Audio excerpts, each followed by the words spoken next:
Hello,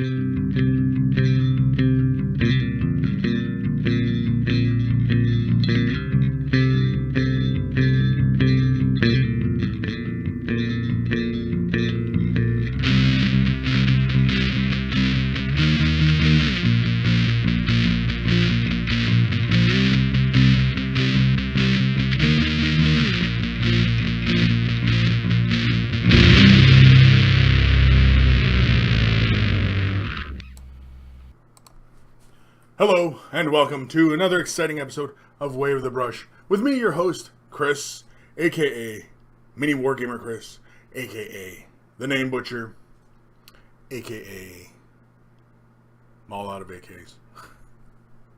Wave the Brush, the most informative 120 minutes on the internet on the wargaming lifestyle. We'll talk about painting, terrain, conversions, and everything under the sun. We usually delve into a lot of painting talk for the first-time viewers, as well as a lot of what's under the sun, meaning that it's no topic is barred, and we'll talk about anything and everything under the sun, anything, no holds barred, anything. But usually we do talk a lot of painting talk, and of course if I don't answer your question, of course, right away, if you're attending live, you can ask in the comments or in the chat. Of course, you can always send me an email, kris@miniwargaming.com. It's in the description below. It's a little distracting with this little screen going on here. There we go.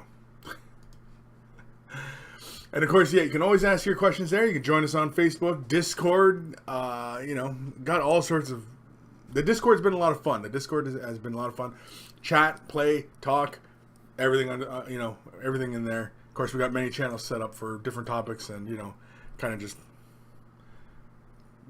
somewhat moderate things, But anyway, again, if I don't answer your question, then the monkeys themselves will answer the question, because the monkeys are very knowledgeable kinfolk.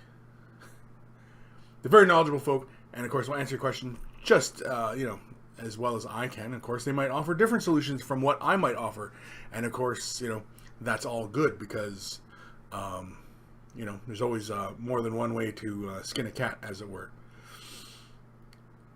Where does that expression come from, anyway? More than one way to skin a cat. Where does that come from? Anyway, speaking of the monkeys, we've got Aquamaster, hello people. Lazy Monkey, howdy howdy. DeGrunt Orc, hi all. Kurt Krishone, hello. Missed the last few. How are we all doing? I think we're all doing okay. Dark Commission, hi folks. George Hins, hi. Johnny Wraith, hey guys. DeGrunt Orc, yeah, I missed a few myself. I'm good. Finishing my Terminator Captain. Very cool. Aquamaster, we hit the brush, episode 176. Change your damn intro, Kris. Is it time to change the intro? Is it time? I don't know. Ram V, hey monkeys, hey Kris. Kilo 8878, hey monkeys and Kris, the big monkey. The big monkey. Dimitri Appeton, hey y'all, I'm actually on time today. On time, yay. Johnny Shop, sup monkeys and Lord of Monkeys. Time for some painting and chopping. Of course, with a name like Johnny's Chop Shop, I would expect a lot of chopping going on. Nitvink, hello everyone. Disflux, Kris. That's not my name. Well, Kris, you if you're saying Kris as in Kris, then you spelled my name wrong. It's Kris. But if that's your name, that's not my name. So it's Kris, that's not my name. Yeah, or you're saying that's Kris, that's not my name. Either way, I'm confused now. Dimitri Averton, RSPCA is responsible for that cat saying. I'm sure of it. I don't know what RSPCA is. What's RSPCA? I don't know what that is. What is it? I assume it's some sort of animal rights group, or some sort of animal eating group. Because I mean, if you're skinning cats, you're hopefully going to be eating them. Hopefully. I mean, there's no reason to skin an animal and not eat it. You know what I mean? You know, unless you're just cruel. And if you're just cruel, well then I have nothing to say to you, because you know, I don't have time for that. George Hintz, Yaate, Yaate, Yaate, Yaate, Yaate. I don't know what that is. You guys are throwing me all sorts of curveballs here. I don't know what's going on. Aquamaster RSPCA is a company to stop animal cruelty. Okay. Kilo 8878. Kris, any thoughts about the new Craft Worlds Codex?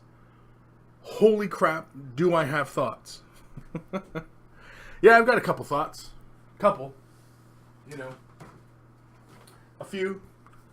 I mean, it's a purty book. It's purty. It's hardcover. Listen. See? Knocking on the door. I like it. It's a good book. The fluff is pretty good. I was reading through it.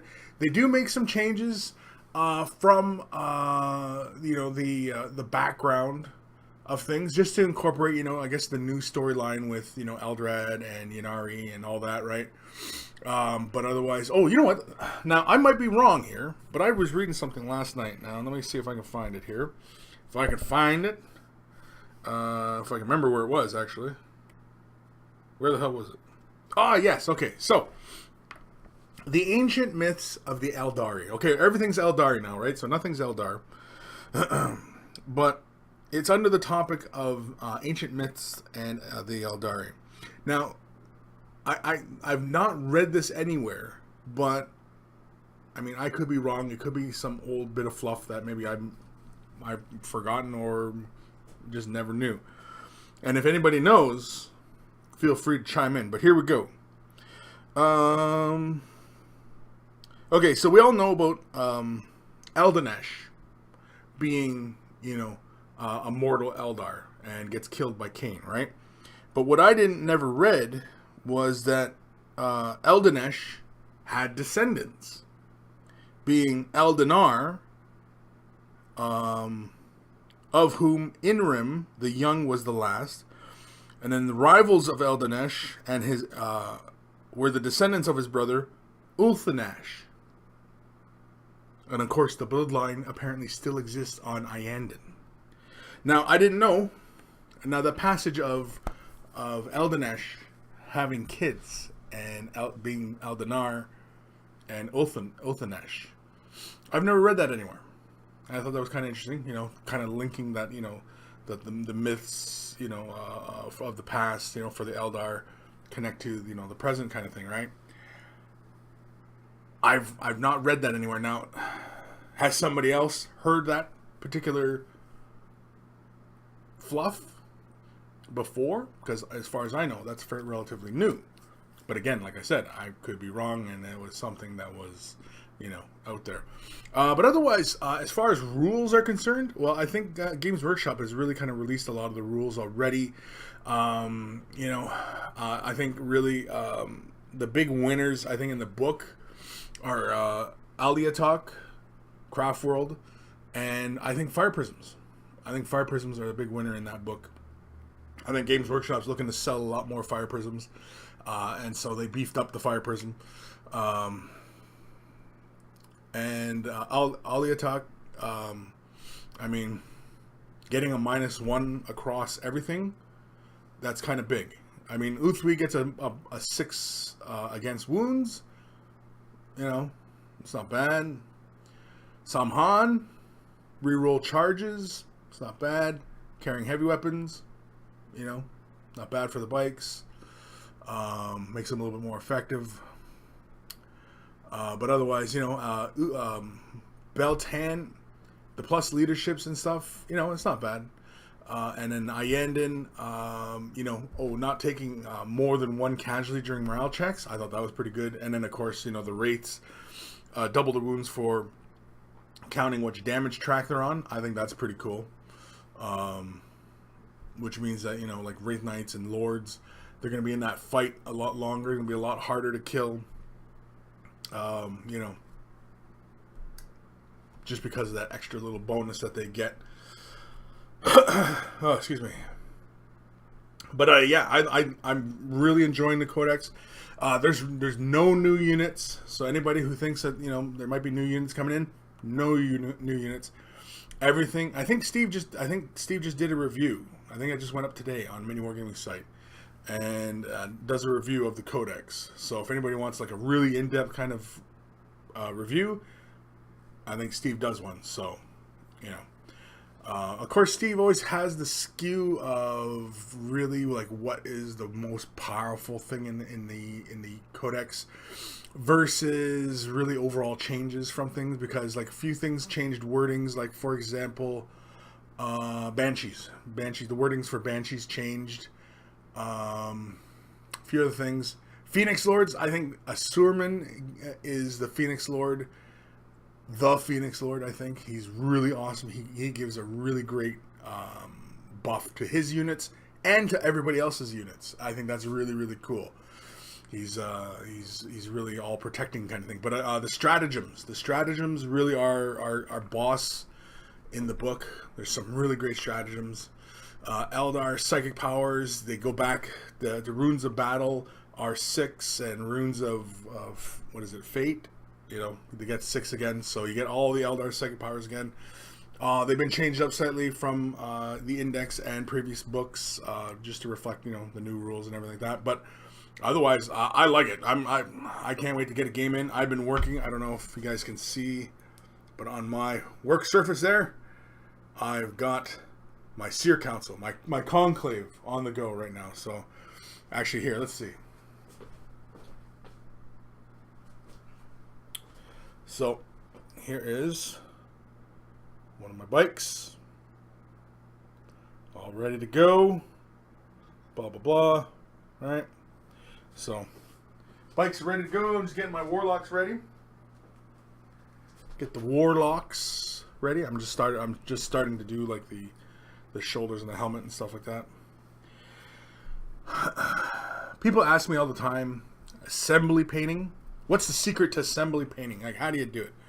And I've often marveled at characters like Ash, who when he used to work with us and everything, and he could just truck through, like just taking them off the sprue, priming them right away, base coating, and then just getting them done, and bang, hammering out an army. And I'm like, how the hell do you do that? Like, my God, my brain shuts off after I've kind of snipped the same thing 10 times. My brain shuts off. I can't handle it no more. I begin to freak out and all that. And so, how do you do it? And you know what it is? You know what the secret to assembly line painting? Because I'm as I'm doing more and more these days, you know what it is?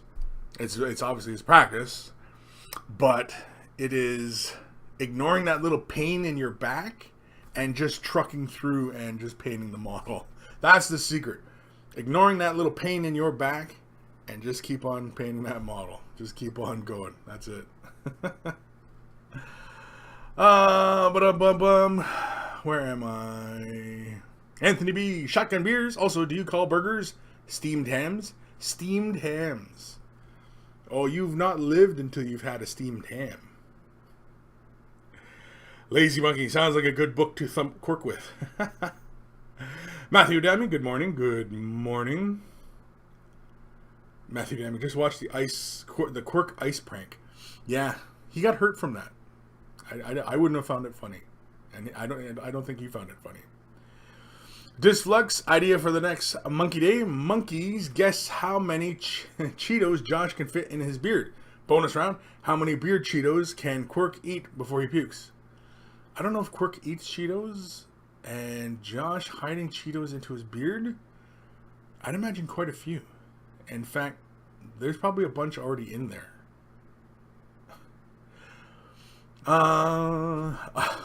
Aquamaster, Way to the Rush, episode 176, story time with Kris. Well, I wasn't going to read the whole book. I mean, I was just, just reading. The Grunt Orc, yeah, we need Kris reading fluff to us. That would be awesome. just sitting there and just reading passages, just reading random crap.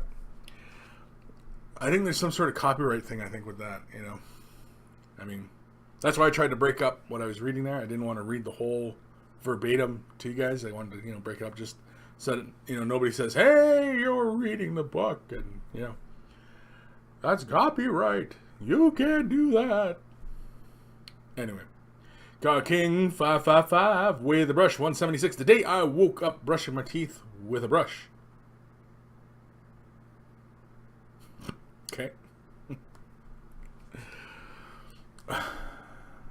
Matthew Demi, episode 176. Thumping quirk? Thumping quirk? Thumping. Dimitri Aberton. A witch with red hair, yay or nay? Sold her soul? Gingers have no soul thing. Also, with the light clothes, yay or nay? Red hair with light clothes? Yeah, that sounds cool. That'd be awesome. As a witch? Sure, why not? Where am I? Lazy Monkey. The other secret to assembly line painting? Good music. Yes, I would agree there, too. Good music. Having something in there to entertain your brain's higher functions while you're just kind of going by motor skill doing stuff. Definitely. Anthony B. Kris, I've been hitting most mini wargaming staffers with the classic Simpsons quotes.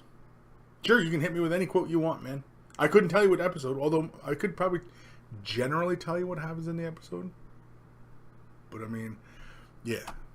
Like the first 10 years, I probably could. After that, it's hazy at best. Lazy Monkey. Kris does Masterpiece Theater with Eldar lore. Just sit in a chair, have a pipe, little fire going. Today we're going to read about Beltan. Johnny's Chop Shop. Kris, have you or do you used oil paint on minis for weathering your models, and how? Yes, I have. I have used oil paint, and I've recently shown that in a video. Believe it or not, I recently did it in a video. I don't think it was posted yet. It might be. No, I don't think it is. Anyway, in the video, I show using this product right here. This is from MIG Ammo. This is the oil brusher. I think I've shown this before on the show, and I just demonstrated recently in a video on how to use it. Basically, it's like it's like a mascara. Like it just boop, boop, boop, and it's oil paint. It's already pre-thinned. There's nothing magical to it, and you apply it in the panel lines. But in the video, I do show how to use it, and everything I've ever seen on using oil paints on miniatures. Step 1, gloss coat, gloss varnish the model. Not a heavy gloss coat, but a good durable layer of it on. A generous layer. No, not too generous. Just a layer. Then you apply your oil paints, and then you can use mineral spirits or isopropyl alcohol, and then wipe the excess away for doing panel lines and stuff. If you're painting the model in oil paints, the same techniques we use when we're using a retardant with acrylic paints, the same things apply. They're both flowing and controlling about the same way. Now, which particular oil paints are good for miniature painting? I have not done a lot of that, so I could not say which particular oil brand line, but I mean, you could go Winsor Newton paints. What's it? Downey Roller Downey is another one. I use their paints all the time. Try to think. Golden's another one. Use their oil paints. Vallejo makes oil paints as well. You can use their paints if you want to stay within a brand. But otherwise, yeah. And oh yeah, like Steve McDemon here says, let it dry for a long time. Yeah, and when you're using oil paints, let it dry a long time. Now, most retarders for acrylic paints will act like oil paint, but they will dry relatively quickly. Now, there are some artist grade acrylic retardants out on the market out there that will keep the acrylic paint wet for like a week.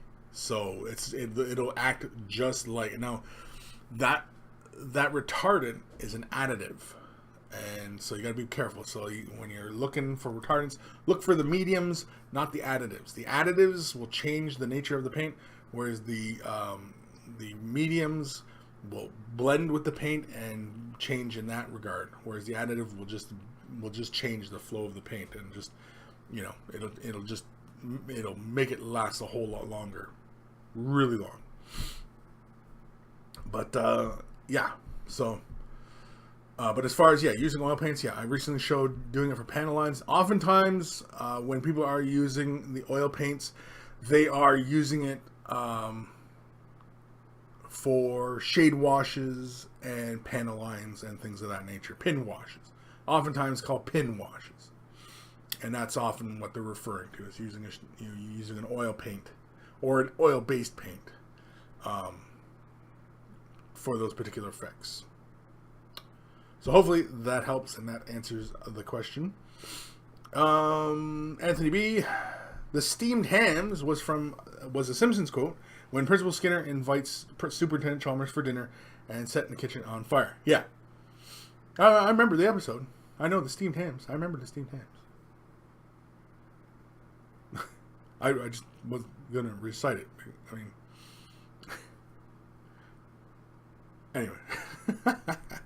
I was trying to remember exactly what was going on, because for some strange reason, that steamed ham episode, it was one of like a 3-parter episode. It wasn't one continuous episode.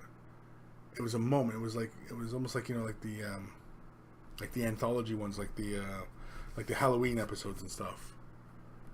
I don't remember the steamed hams being like a whole thing within it. Anyway. Dr. Zantos, what's up, monkeys? What's up? Steve McDemon, Johnny Shop. I use oil paints 2 ways. Thin down all over the model and wipe off the excess, and use small dots and feather them for worn spots on armor. Yep, excellent. Also let it dry for a long time. Mig makes handy oil brushes. There you go. Two Guns Painting. Made it fashionably late. Greetings, Kris and all. Hello. Dark Commission. Winsor Newton, liquid both thins and speeds up drying times of oil paints. It's a gel. Interesting. Never used it. I've never really wanted to speed up my oil paints. But mind you though, if I was into miniature painting with my oils, I might want to. And I imagine sometimes with my canvas work, I would want to speed up the oil paints, but usually I don't. I usually just let them go, because oftentimes whenever I'm working with the oil paints, I'll look at the piece, you know, I'll work on it, and then often I'll, you know, turn my back, walk away, come back next day. Am I still happy with what was there? And then do I need to change anything? And so I like having that leeway with oil paints to come back the next day and go, no. And then, you know, come in with my palette knife and just scrape it right off, or, you know, what have you, right? Matthew Dammy, how do you go about painting checker marines like Sons of Malice or Howling Griffins? How do I go about painting them? With a brush. No, I have a few vids, and I think I've shown Howling Griffins too in the Mini Wargaming Vault. There are a few vids on that one. I mean, it's really the hard part is when you get to the helmet, the chest, the belly, and the groin. Those are often the hard points, because basically, where do you imagine, like say for example Howling Griffins, where do you imagine that, you know, he is quartered, right? Where does that quarter point work? Is it in the center of his chest? Is it in his belly? Is it on his belt buckle? You know what I mean? Like, where is it? So you got to make a decision there. But otherwise, I mean, you know, painting the whole arm and the whole legs solid color works no problem, right? So, for example, Howling Griffins, they are a red and gold or yellow color, right? That's a red and yellow color. So basically, you're looking at the model and you go, okay, well, the right leg is going to be red, left leg is going to be yellow. Right arm is going to be yellow, left arm is going to be red. Now we have the hard choices to make, because now we got the helmet. Well, if the right arm is red, then the right side of his helmet is going to be red and yellow on the opposite side, right? So it's as simple as that. And I mean, you just care. It takes a lot of care. As far as an easy way to do it, everybody's always looking for the easy way. I mean, you can tape it. I mean, you can say you did the whole model yellow. You taped off the areas that you wanted to stay yellow and then sprayed the other side red. Bang, you're done, right? But otherwise, no. I mean, you only have to worry about the helmet, the chest, the belly, and the belt buckle, and the groin. Because that's where the color is going to run through. Now, sometimes the Marine pose will change, or the helmet will change, right? So if the model was standing straight on looking at you, he would have a center line where the colors would, bifurcate, right? And, if his helmet is turned, well, then you know that the line is going to go straight here, while the line through his chest is still going to continue straight on. And that's all. You just treat each part like you'd imagine him straight on. And that's it. The backpack, same thing. Just straight through the middle, color it 2 halves. Bang, done. It's really not hard. Again, like I said, it just takes a bit of time to concentrate on where you want to commit that central point where, where the quartering, the center of the quartering is where you want to imagine. And oftentimes I just go for like the belly or the belt buckle. The belt buckle being the center, and then, it radiates from that point out. That makes sense. Lazy monkey yet. Matthew Demi, I put them in the closet and pretend they're already finished. Steve McDemon, taping off Space Marines is not the easy way. Well, I mean, if you use putty, but I mean, then you got to try and sculpt that putty into a straight line, and then that's, pain. Yeah, there's no easy way to do it. I mean, if anybody knows an easy way to do it, let me know, because doing bicolored Marines or quartered Marines, I mean, it's going to take you time. It's not easy. I'm just trying to think. Maybe if you painted them while they were still on the sprue, but the way new Marines work, like the new Primaris Marines, where, a guy's shoulder is part of his chest and it's part of his thigh, and, it clicks in, and yeah, that's a huge pain in the arse. Yeah, I don't know. If anybody knows an easy way to achieve that, let me know, because otherwise you just got to take your time and do it for every Marine. Matthew Demi, send them to Commission Painter. Could do that too. Caught King 555, mass painting with paint and ink. That is what I do. Okay. Did I miss something? I missed something. I think I missed something. What time are we at here? Holy man, it's already 12:30. Jeez Louise. I've been talking all this time here. I need some coffee. My throat is parched. Carl. Anyway. Let's jump to an email. Because we can. Because we shall. And hey, yeah. Alright. Let's do an email, headphones, or turn them up, speakers, turn them up or turn them down, one of the two, but here it comes.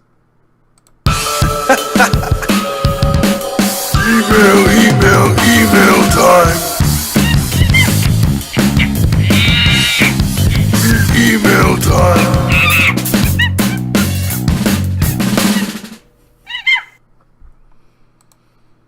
And of course, we always have to thank Guy Muir Alfer, a.k.a. Carl, a.k.a. Beer and Blood Bowl. That's his channel, YouTube channel, and Facebook. And he was kind enough to create those intros. He recently created 2 more, and that was his 4th one he had sent. That one is a rock version of the intro. I like it. It's got that little nifty little bass line running through it. I think it's a lot of fun. Anywho. This is from David. Hi, Kris. I've been trying to get better at freehanding lately. Your videos have been an amazing help. I just tried out the chaos symbol on my Renegade Valkyrie. I still need some more practice, but I think this is the best freehand design I've done so far. Thanks for all the advice. I hope I can meet you and the rest of the mini wargaming crew someday, David. So let's have a look at his freehanding ability. And hey, this looks pretty darn good. I like it. It's got shadows. It's got highlight. I like it. Let's zoom in here. Let me zoom in a hair. Oops. Wrong one. This one? Yeah, that's good enough. Let's zoom in a bit. Okay. So, he's not, he's not a self-proclaimed freehanding expert. This is his first attempt at it. And I mean, conveying what he wanted, I think is a success. This is a success. First time, he got what he wanted. Success.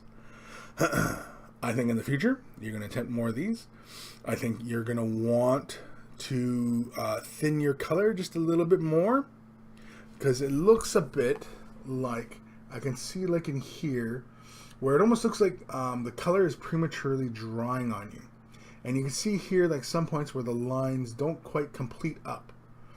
And some of your lines look a little jagged, right? Now, this comes with practice. I'm not saying your second one is going to be 100 times better than this, although it might, but keeping your colors thinner. I definitely would work with the darker color first and then throwing your lighter color on top. Kind of treat it like how we do our miniatures, right? We build up a base tone and then we build our highlights on top of that surface. Working with the finest pointed brush, detail brush you have is also key. Keep your brush perpendicular to the surface. Do not overload your brush with color. And when you're committing to brush strokes like this, commit to the brush stroke. What I mean by that is when you're doing a circle, do it in one length, right? When you're doing a line, do it in one length. I realize it takes practice. And yes, your second iteration will, be an improvement over this, but you just keep practicing, and you just keep practicing, and you just keep practicing, and eventually get better. But otherwise, as far as your first attempt is concerned, I think this is a win. I think this is excellent, and I can't wait to see more freehanding efforts from you, and I think that was fantastic. And again, I would definitely consider that a win. That was awesome. Let's jump to another one. This is from Old Man Logan. Hi, Kris. It's been a few weeks since my last email. So to show you what I've been resting on to show that I have not been resting on my laurels, here are a few projects I have completed since.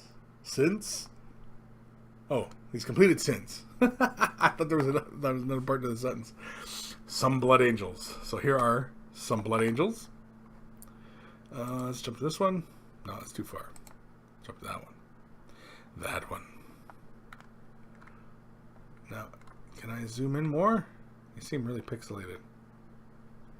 I can't zoom in more. Oh man, that jumped. Whoa, that's freaking me out. Whoa, whoa, freaking me out. Here we go. Oh, we got some nice big pictures here. Let's go with this one. Right here. Right here, right here.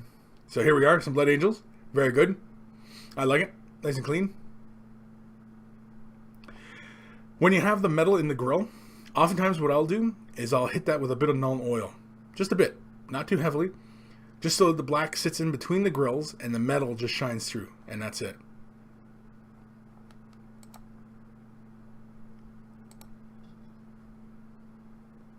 Very, very nice. Like the highlights. Flamer. Are you going to attempt some scorching on the ends of the flamers? Maybe, possibly. Possibly, maybe.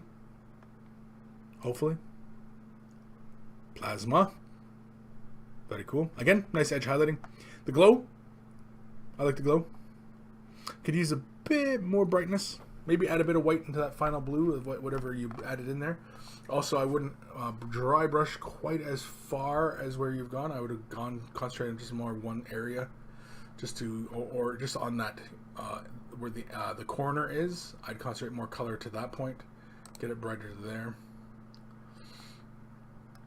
Sarge looks good. Oh, here we go. Some Primaris Dark Angels. I was going to say Dark Marines. Dark Angels. There we go. Very, very cool. And everybody might remember that he was at a loss as to what he wanted to paint his Primaris Marines, and so it was a bit of convincing for him to go with Dark Angels. And so now we can see he's going with Dark Angels, and he's doing it very well. The highlighting and stuff is, I mean, like, this looks on par with what you see on the box art with how you paint Dark Angels. Are you doing a bit of glow under the eyes? That's very interesting. It's interesting that you'd have a red lens and then with a green glow under the eye. I find that interesting. It's an interesting choice because it implies that it's a clear white light that emanates from the lens, and the lens coloring has no factor in with what's being emanated, right?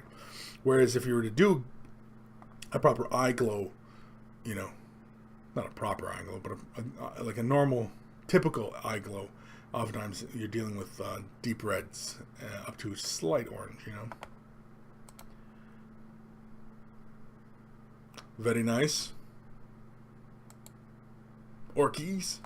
Oh yeah, so he was having a bit of issue with his orcs, with his highlighting on their shoulder pads and such. And so with these guys look pretty darn cool, and I like the highlighting of the purple on the cloth here. That looks really, really good.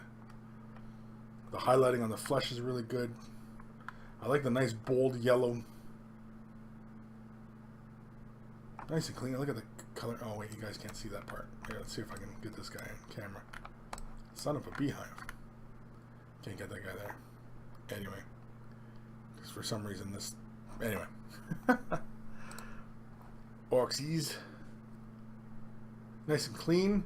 Again, as I mentioned before, orcs, you can paint them up dirty, really slapdash, and just kind of throw out the paint.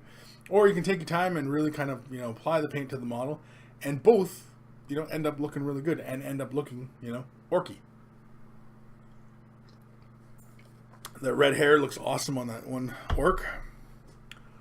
The highlights on the weapons and everything like that. I like the cloth bits on the legs. I like that purple cloth on this guy though. The purple and the yellow, it's very striking. I like the emblems here. You get the little diamond pattern, whatever that is for orcs. I don't know what the hell it is. Here we go. Again, very, very nice highlights. I like them.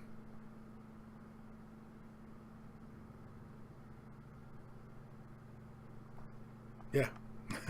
Sorry, I went quiet there. Just admiring old man Logan's work. Yeah, it's nice color transitioning in the yellows. It's very nice. Yes.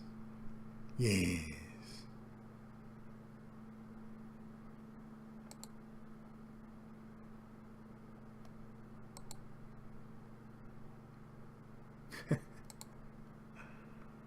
But very good work, old man. Very good. I like that in the horn. Get the little spiraling in the horn like that.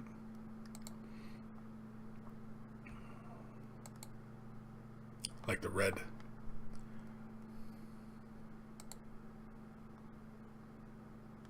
Did you go for a bit of a gem effect in there?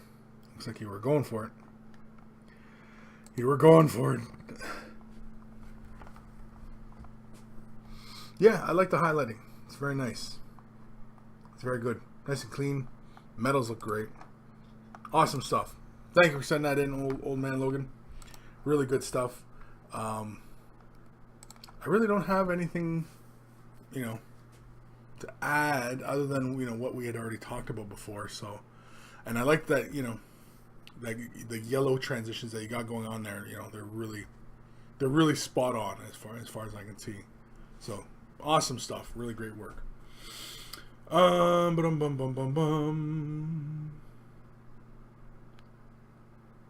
Lazy monkey. My meaning was base, as in base coat in main colors. Okay. Johnny Wraith. I think the second jingle remains my favorite. They're all really good though. The jagged edges because of the heresy of it all. Lazy Monkey, freehanding is a weak point of mine. I need to practice drawing small things more, but as my name says, I'm lazy. Well, I mean, you know, first step to solving a problem is admitting you have a problem, right? So, Steve McDemon, I like the dark red. I always find the heavy metal Blood Angels too kindergartenish.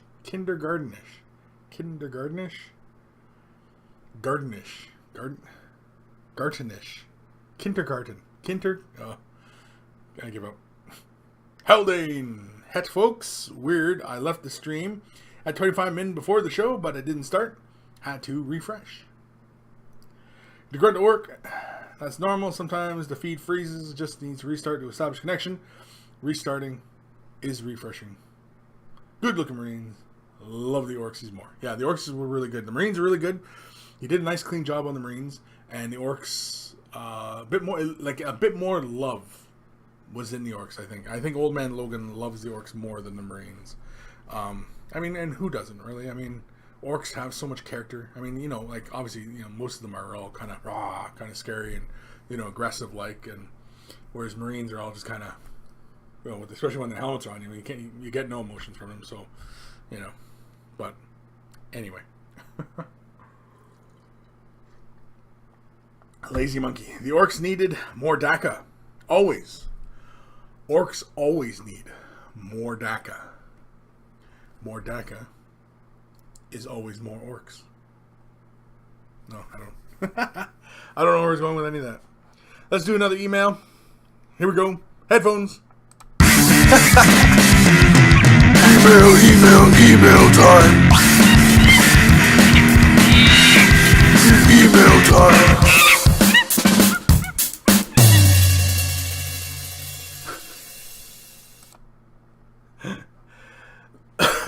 This one is from...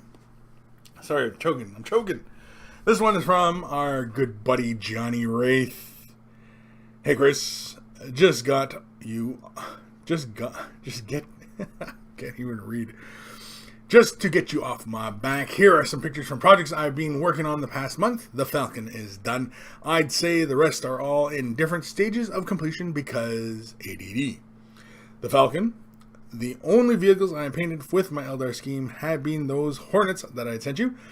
This was my first attempt at a bigger tank, plus trying out a couple of new different things. I'm not 100% happy with it.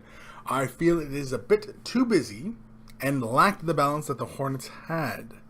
It's okay though, this is why I chose a Falcon to test this on. No one uses Falcons. They suck.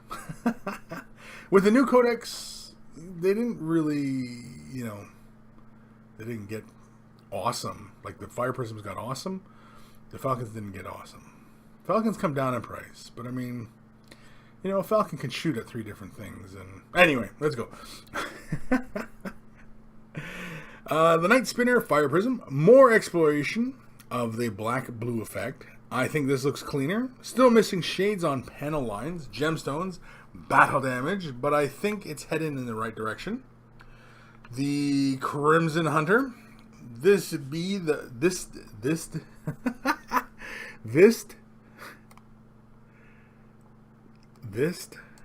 that something in the English language? This anyway, this be the first attempt at utilizing the black-blue effect on larger models. I think it really worked here. This is probably my favorite one out of the 3. Part 2 to come. Looking forward to your and the monkey opinions. Thanks. Is it Jan? Yeah, it's Jan Carlo, aka Johnny Wraith. It's Jan Carlo, right? It's Jan Carlo? Am I saying that right? I'm just going to stick with Johnny. Before he gets mad at me. Anyway, here's his Falcon. Freaking awesome. I love the color scheme. I like it. He thinks it doesn't have the same balance as the Hornets did. Now, if I recall, the Hornets had chevrons across the hull. And I see like he kind of did like a chevron on the back of the hull. And I think because it's at the back, it feels heavy at the back, right? Whereas maybe if you'd have done it as a chevron, kind of like, you know, starting here and it went this way and it went that way, kind of like how the Samhan kind of look, or it was like one chevron just up on the sides here on the wings kind of thing. Maybe something along those lines. Yeah, I mean, I like it. You have this transition here, and then it fades out to the main part of the hull. Maybe it didn't need that. And maybe you could have left this part here, and then maybe had the chevrons, right? But either way, I wouldn't change it. I like it. It looks cool. It fits in with the rest of your scheme. Love the blue, though. That's fantastic. Let's have a look at that. And I think that the weathering also could have went further as well on some points. But again, I guess it was just a test, right? Ooh, look at this guy. Yeah, see how you got the chevron going on here? I think you could have did that with the Falcon, right? Yeah. Because like the gravity of the underside of it, the heavy weapons and such, and the canopies, the intakes, you know what I mean? Like those are so dark. And they need to be balanced with something fairly bright. And so throwing in chevrons. Excuse me, geez Louise, I'm burping and hiccuping at the same time. I think that those would definitely help balance it out. I like it on the turret, how you had the wings here with the main colors. And I like the chevron. I like this double chevron thing going on the hull. That's very cool.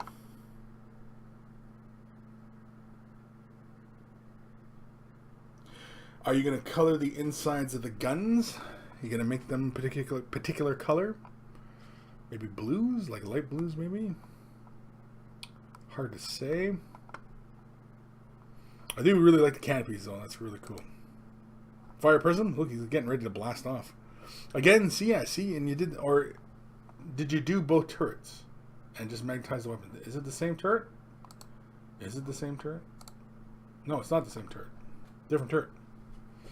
And yeah, I like the crystals. Very cool. What'd you do for the crystals? Was it Tamiya on the crystals, Johnny? Is that how you did it? I can't remember. I mean, I know you told us for the canopies, and I'm assuming it's the same way you did it here, but I know I wasn't listening. Anyway. I like the transition. I like that in there because I had done my crystals on my prisms that I have like this. I did them just straight up blue.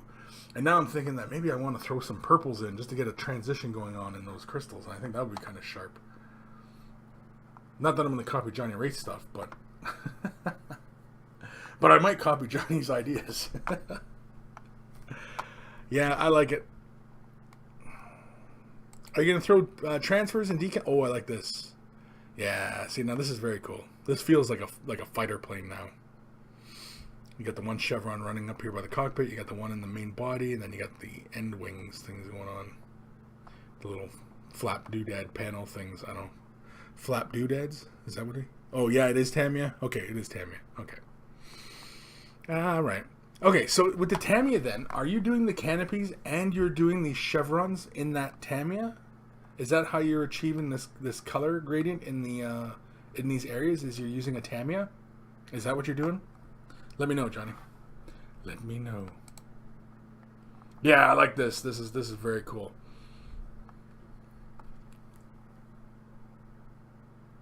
I like it.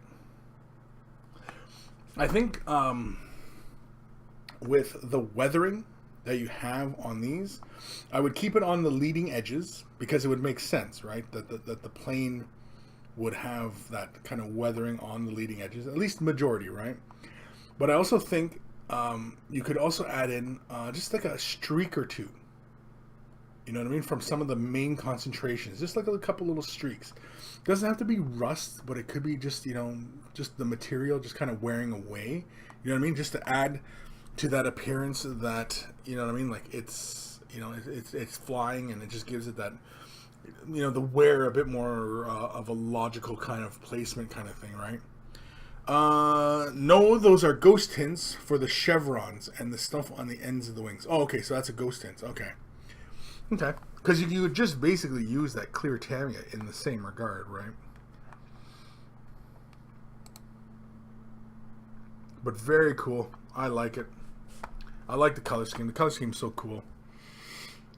It's a nice balance. You know what I mean? Like, because like if you did it in black, then it'd just be bone black and it'd be boring as hell. And if you did it this bright blue, then it'd be bone in this bright blue, and that would be kind of, I don't know, bright.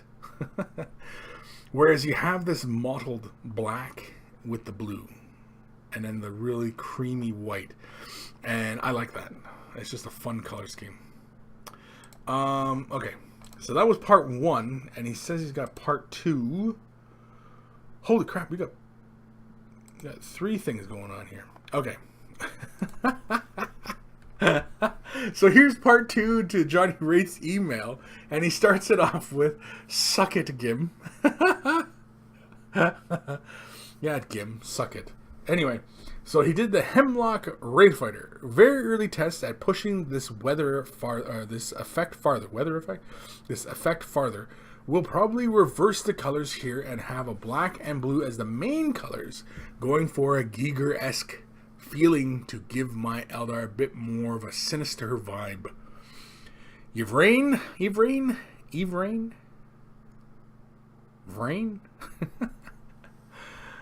Missing gemstones and the base, but otherwise happy at how she came out. A lovely model. Was thinking of freehanding something on her dress, but I don't know that it needs it. I am probably going to try something else on her though. We'll post pictures later. The Autarch. This was really a speed painting attempt for the most part. I also want to just paint a model in a golden armor. Finally got it off my mind. This is a used model which had a crappy assembly and even crappier paint job, so I honestly just wanted to make it look decent. Still need to work on gemstones and the sword. And then finally, Dark Reapers. Also very early stages. The face close-up is mainly to show you what I'm trying to cover up their derpy, silly helmets and make them a bit more sinister. So Johnny Wraith's not happy with the Dark Reaper face, which is a skull, which is kind of scary in itself. But anyway, let's have a look at his Hemlock. Anytime now. Here we go. Oh, yeah, this is pretty cool. Okay, so now you're going to throw that blue on there afterwards. So I take it your process is building up your gradients in grays and whites, and then you throw the ghost tint on top, right? That's how you build up that really fantastic color. I think that's really, really cool. I like it. I think the beginning points of the design, like see where it seems like the tendrils begin here and then work out. I think you can have a bright point at the beginning here, or possibly ends of the tendrils get brighter. It's just so that you have a gradient in there. Now I don't know, are you working from a stencil? Because if you're working from a stencil, you got to point me to where you got the stencil from, because that's really freaking cool. And yeah, so like for example on the guns here, I would have a brighter white just on those leading portions, so that when you do put the ghost tint down, that these darker portions obviously get pushed further back, and the brighter ones are pushed a little bit further up. And yeah, but otherwise I really like this. This is really, really cool. Are you going to take it any further than this? Are you going to like do some other stuff, or is it just merely this tendrils and that is it? Are you going to throw the bone on top? Are you going to do like the panels in the bone? Is that the plan? Be very interesting to do the panels in the bone, actually, and do like your canopy in the blue, but like have the rim bone. That actually might look kind of cool. Of course, you could always brighten up the cockpit too. Do the cockpit in a bone color, and then when you put the blue on your canopy, it'll look brighter inside, and you'll be able to see the pilot better. Otherwise, yeah, I really like it. Or is the underside bone? Is the underside bone? I guess I can just probably click to the next picture and find out, right? Yeah, this is really cool. Okay, Johnny, you got to tell me where'd you get these stencils from? because these are really cool. Or did you make them? Did you make these? Do you want me to be retarded? Anyway. Very, very cool. I like these. I like the idea. For the hemlock, it really adds to that whole freaky deaky nature of it all. Here's your rain. Very cool. Does she need any kind of design on her dress? Maybe at the base of her dress. You know, like a white design. You know, like some sort of Eldar-ish, or even just like simple line running along the. Not at the very edge, but like, you know, up just a couple, like a millimeter from the edge. You know what I mean? Or it could have some sort of design, you know, some sort of filigree kind of edging, you know, something like that. Filigree? Is that the word I'm looking for? Filigree? Anyway. Yeah. Yeah. I like the sword. Very, very cool.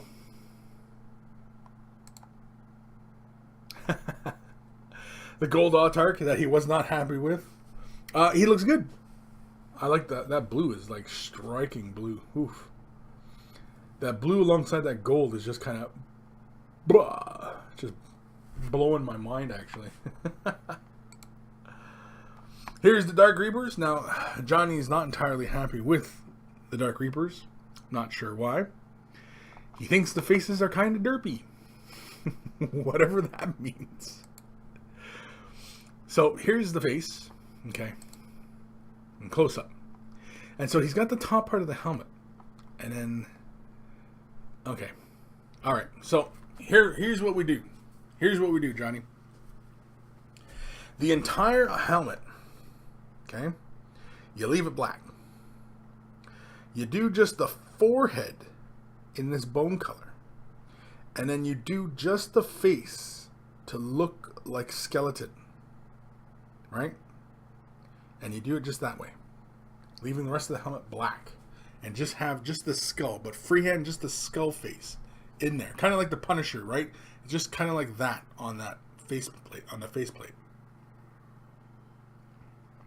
I think that would be kind of cool. I think, anyway.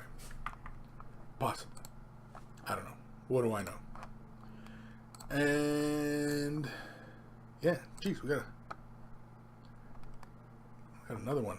Another email from Johnny. It's all sent at the same time, I guess. So, this part is, hey man, here's the podcast I was talking about. I think if you listen to the first 10 minutes of the Celtic Holocaust, you can get a pretty good idea of the style of exposition. That being said, the blueprint for the Armageddon series has been fantastic so far. I'm on part 5 at the moment. It essentially covers World War I. Great stuff to listen to while you're painting in the car or something like that. So it's Dan Carlin's Hardcore History. By the way, I forgot to mention the progress emails. I'm really curious to hear if you have any suggestions on tips on the Hemlock Wraithfighter and the Dark Reapers in particular. I'm going off the normal path, if you will, for both of these. So would love to hear what you think. Thanks. Or cheers. Thanks. I'm reading things that aren't there. Cheers, Giancarlo. And so, yeah. So, awesome stuff. Thanks for the emails. Of course, Johnny Wraith. Awesome stuff. You know, again, I'm always impressed by Johnny's progress in his painting. From his first emails, I should actually show, maybe sometime we'll have an all Johnny show of all the of Johnny's progress through his painting. No, we don't need to embarrass him as such. But anyway, really awesome stuff. I think that's fantastic. That hemlock. Yeah, I think that hemlock. That one's kind of a tough one. I think like the way you have the tendrils, I'd like to see like a brighter point and then with a gradient. Now, if it's a stencil you're working from, I would leave the stencil in place longer. And I don't know if you're working with a gray and then a white, or are you working with like a light gray and you're just building up to a brighter white. I don't know what your work process is, but if it was myself, yeah, I would lay the stencil down. I would work with a mid-tone gray, flush the shape out, or build up to that shape, and then come in with a white, and then slightly create either a gradient at the beginning end or at the tail end of the tendrils. That way there's some depth to them, you know? If they have somewhat of a uniform kind of look to them, then it'll have kind of a uniform kind of look. And I think what you want to do is you want to create some depth. Like like the surface is like a dimensional plane, and like those tendrils are actually underneath, kind of like it's a dimension. You know what I mean? Like it's like these tendrils are alive under the surface, and it's like, oh, you know, it's like it's basically like the Phantom Zone in Superman. Basically, it's like this flat plane, but they're all. I want to see somebody do that. Put General Zod like in the Phantom Zone on the side of a plane, just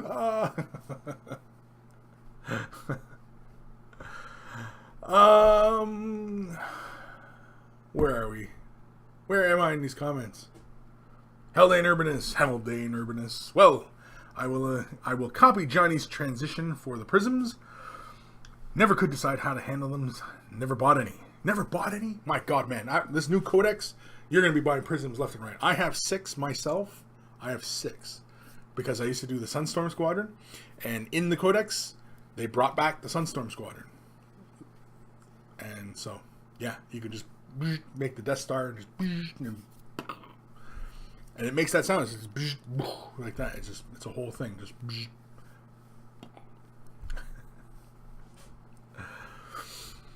Johnny Wraith, no, those are good tints for the chevrons and stuff in the end of the wings. Yeah, okay. I read that one. Minotaur, yeah. Haldane Urbanus, I really like the color scheme. Johnny Wraith, it's a silly skull though. That's how I do it. Yeah, okay. Where am I? Old Man Logan, wow, awesome stuff, Johnny. Haldane Urbanus. Or Rumen Matnoff. Damn, nice work. Yep. Johnny Wraith, I might redo the whole thing on it. I think I can do better with the tendrils. I don't know yet. Like I said, that was a very early test. I think it is potential though. It does. If we're talking about the hemlock, it does. And again, if that's a stencil, you gotta show me where you got the stencil, because man, I want to know, because that was really cool. Because I know, like Lee, he's doing his Army Uthwi, and he was going a bit for like a bit of a Gygaresque kind of feeling on some of his models, and I think something like that would be really cool for his army, because he's doing the whole kind of Gygaresque, but he's doing Uthwi, so it's going to be bone black kind of thing. But anyway, Emperor's Champion, so back into Eldar mood today. Awesome. Haldane Urbanus, well, I'm off, folks, because Kris is calling in Discord. I think it's Warframe time. Have good weekdays. Good week, monkeys. Rumen Matnoff, those are some suspiciously Night Lord looking Reapers. Yeah, they are kind of Night Lord kind of looking, right? Because the dark blue, then he kind of had the bright green of the guns. And if he had done the weather veins on their helmets like red, yeah, they would have looked like Night Lords. Ruben Matnoff, love the scheme. Minotaur as well, yeah. Johnny Wraith, haha, yeah, come off the failed attempts. The Night Lord's color scheme that I would be happy with. Dark Commission, 200 pound, British pound, on a scratch card last Monday. Now I have a new Badger airbrush, 100G, and a Badger compressor. It's a compressor.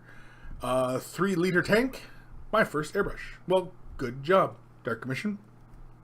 Hope you enjoy. Hopefully you take care of the brush. Hopefully you've watched lots of research on caring for it and taking it apart, knowing the anatomy of it, and because that's really going to be key in your efforts. Airbrushing is like 70% prep and like 20% execution and 10% something else. I can't remember. Xandrate, a codex that provides sound effects. GW is stepping up the game. It does. It makes those sound effects. I'm telling you, man. Just play that soundbite every time I'm playing Eldar. I need my coffee. Haven't had enough coffee today. Lazy Monkey, take care of the airbrush and it'll take care of you. Exactly. Take care of your airbrush and it will take care of you. Not take care of you like tuck you in at night, but it might. I don't know, but it might. All right, let's do another email because we can. Headphones. Email time. Email time. This is from Inspirational Mini. Hi, Chris. I'm still working on the leather model. Model is not done yet, but I need an advice on how to paint the bird since my army is 3-colored. Undead White Walkers. Thanks, and keep up the good work. Okay, so I want to know how to paint up the bird. The bird? The bird is the word. So let's have a look here. Whoa. Oh, the big birdie on his arm. Alrighty. Okay, so the big bird on the arm. How do we paint him? Good question. What kind of bird is it? Don't know. How do we imagine the bird? Because, I mean, we could paint the bird like fiery colors, right? We could paint the bird in blues. We could paint the bird like a raven, where we start off black and then highlight with turquoise. That way it still feels black, yet, is still a dark bird, kind of sinister kind of thing, right? He's got the long beak with the big plume feathers in the back of his head, and it makes me think more like tropical kind of birds. But why the hell would this undead Lich King be walking around with a friggin' toucan on his arm? I don't know, but I like that mottling on the cloth here. That's cool. It's nice little texturing on the cloth and the barding. So the bird. The cloth on the dude is black. Now he is primarily kind of this charcoaly kind of color, and like a light dry brushing in light grays, and then pick the beak out. Again, it's what kind of bird is he? Is he a magical bird? We don't know. I mean, at first, what this guy, the head looks like to me? It looks like a woodpecker.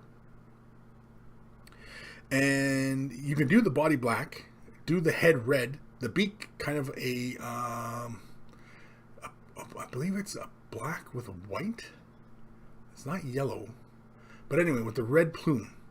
And then the red actually would come down almost to where the feathers end on the model here. And so this whole head would be red with a black beak, but I'm pretty sure woodpeckers have a whiteness on their beak. Now I gotta Google that really fast. Woodpecker. Well, at least a North American woodpecker. Are there woodpeckers in Europe? I don't even know. Yeah, okay, so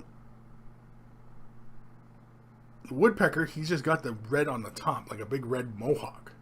Oh, that woodpecker's got his whole head red, and they're black and white. But first off, yeah, that's what he kind of looks like to me. Is that kind of thing? Yeah. I'm sorry, I'm not showing you guys what exactly I'm looking at, but if you Google woodpecker and have your safe search on, you'll know what I'm looking at. But yeah, I think so. I think if you did it like a woodpecker, where you put all that the red in the head. And the beak, the beak comes to a taper and in a dark color. It's a dark colored beak. So, yeah, there you go. I think do it as a woodpecker. It'd be kind of fun. Throw some splash color in there. And I mean, you don't have to do it bright red. You can do it a dark red. Take the feathers, take them down to a black, and then just quickly edge the feathers in a light gray. You could do. Well, pick your flavor of woodpecker. I mean, most of the woodpeckers I was seeing was just the red was on the mohawk, and there was like kind of a black and white striping coming down from the head, not through the whole body. At least it wasn't through the whole body. Was it through the whole body? No, it wasn't through the whole body. It was just right through that shoulder plume. Yeah. Although I see one woodpecker, he's like all mottled up and stuff. I never see one woodpecker, he's got yellow. Hell, I got a picture here of a squirrel or something riding a woodpecker. Now that's something. Or it's a weasel. Oh, it's a weasel on a woodpecker. That's crazy. That woodpecker is toast. He's in trouble. Anyway, getting off topic here.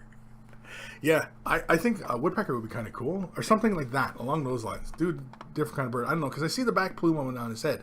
And I immediately thought of woodpecker. I mean, what other birds have that plume on the back of their head? I don't know.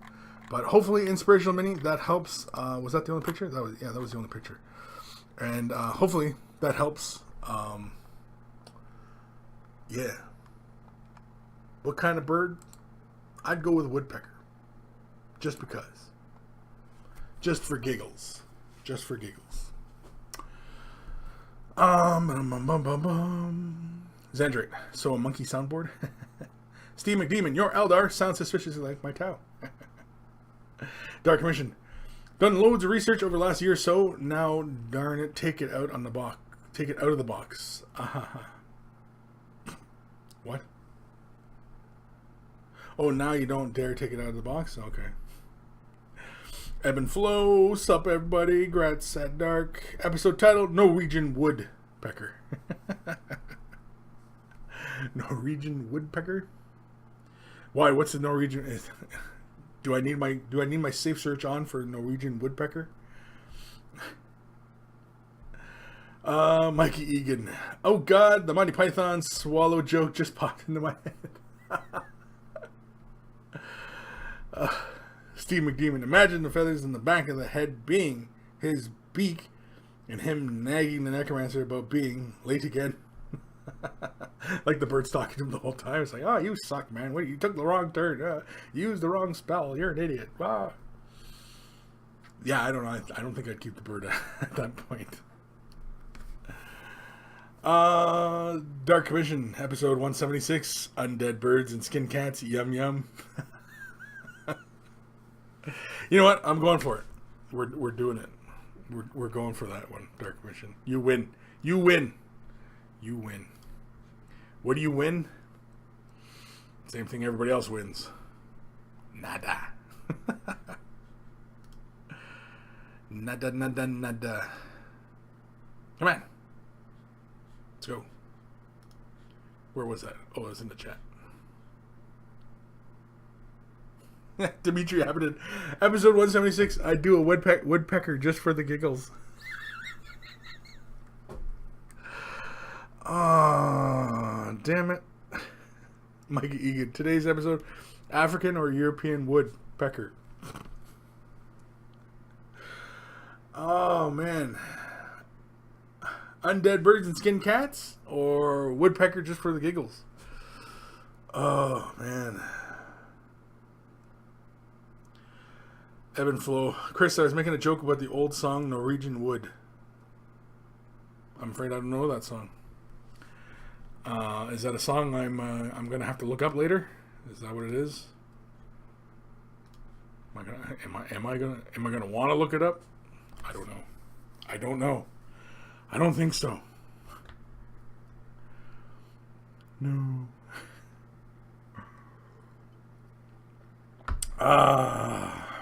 So, Dr. Santos, remember to protect your woodpecker. Xandrate. Woodpecker. Brackets. Safe search. Oh my God. Lazy monkey. African or European woodpecker? Swallows.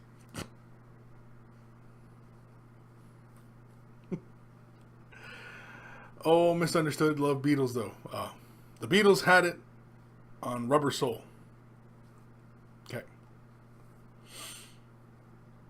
Well, now I'm gonna have to. Now I'm gonna be listening to stuff all day now. I know it. I know it. You guys are gonna make me listen to stuff all day long. Man, I'm torn.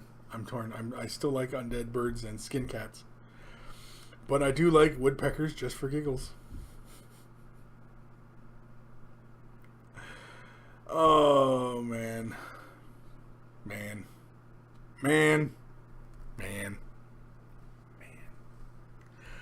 Let's do another email. Man, we're whipping through these emails today. Whipping through them. Beatles had it on Rubber Soul. Two Guns Painting. I had Norwegian wood played at my wedding. Wife was Norwegian. Okay. Norwegian wood. Is it a particularly hard wood?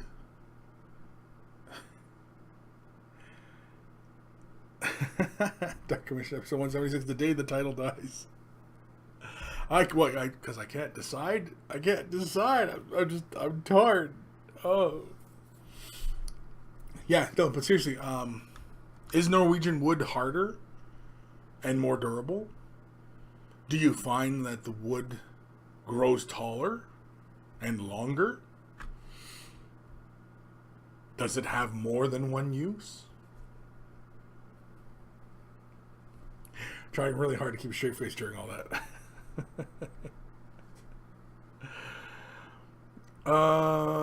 Dr. Santos, I went to a wedding recently and the songs they played were from Star Wars. I don't know, is that good? Is that bad? I mean, I don't know. I expect every time I went to the bar and I heard the Cantina song, I think that would be awesome. Would I want a whole Star Wars wedding? I don't think so. You know? I mean, I loves me some Star Wars, but I think while I'm sitting at the Cantina having a drink and, you know, and it's a little bit after dinner time, not quite before dancing starts, when everybody's starting to get just a little bit juiced up, a little bit liquored up, and then you hear the Cantina song, and then, you know, basically that's when the fights start. At least most of the weddings I've ever been to. Dr. Santos, and they didn't include the Imperial March. How do you have a Star Wars themed wedding and not have the Imperial March? I mean, like if you're gonna process towards the altar, like if I was gonna have a Star Wars wedding and I'm walking towards the altar, you're damn right the Imperial March is playing at that point. Yeah. That's how it would go.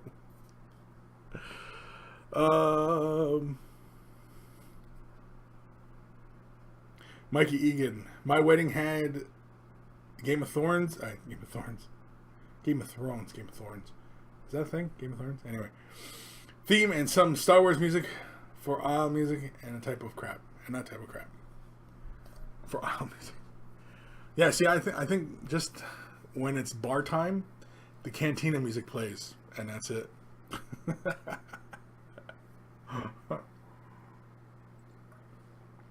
But like I said, that's for when everybody's just getting juiced. Let's do an email. Headphones time. Put your headphones on. Or take them off. No, turn them down. Email time. Email time. And of course, thank you to Guy Alfer for the jingles.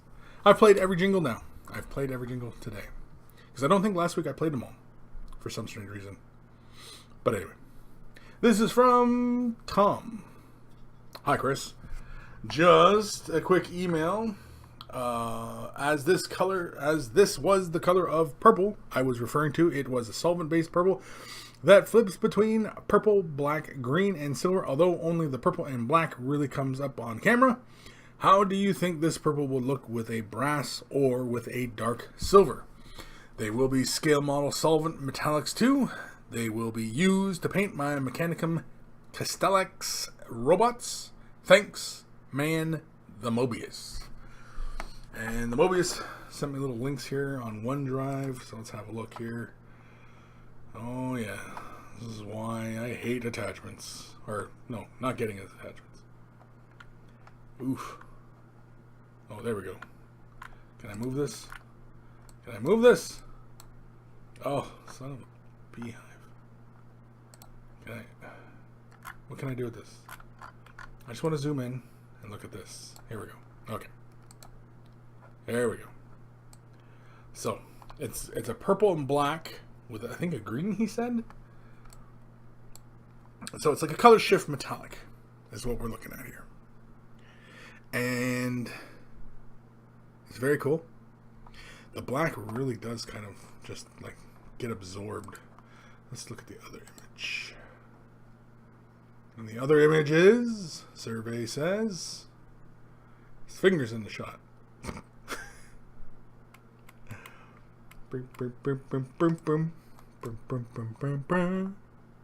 Wow, it is really, really dark.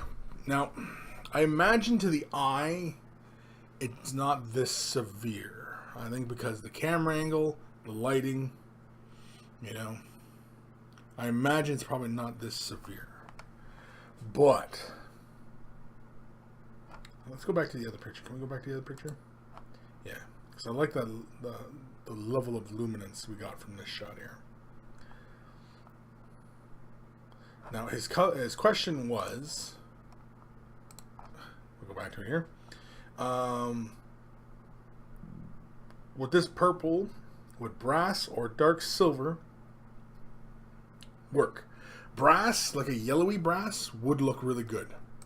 With a dark silver. Dark silver might be too dark. It all depends, I guess, on like how much area you covered, I suppose. But if we're doing like just trim and things like that, and you know, other little odds and ends, I think the brass would really show up really, really well, especially with the purple. Mainly because the brass has like yellow hues, and the purple and yellow, because they're complementary, they'll play really nicely. But it's not all the way purple. It shines with what other colors too, right? Green and silver. With green and silver. So I wonder if it shines a little bit of yellow in there too. Anyway. Yeah, I'd probably go with brass. I wouldn't go with dark silver. Dark silver might be too dark. If you went with maybe a mid-tone silver or a brighter silver, I think that would work. Like a brighter brass or bright silver, I think would probably work. Dark would be, I think, might be too dark. But then again, you might be looking for like kind of an evil kind of feeling on the vehicle. I have no idea. I have no idea what your end goal is. But yeah, I would go brass. I would go brass or silver, not dark silver, but silver. And so thank you, Mobius, for sending that in. Awesome stuff.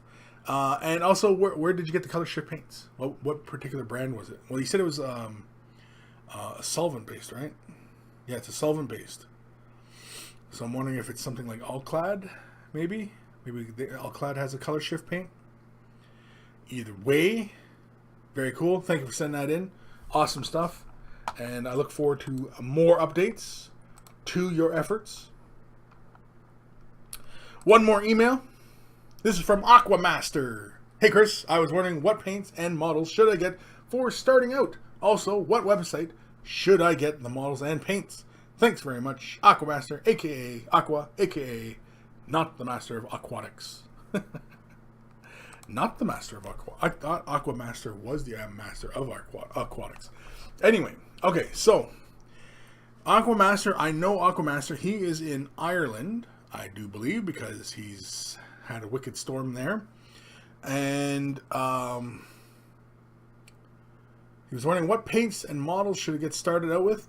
I don't see anything wrong with starting out with GW paints and models. And I mean, like if you want to play 40K, I think this is in regards to, you know, getting into 40K.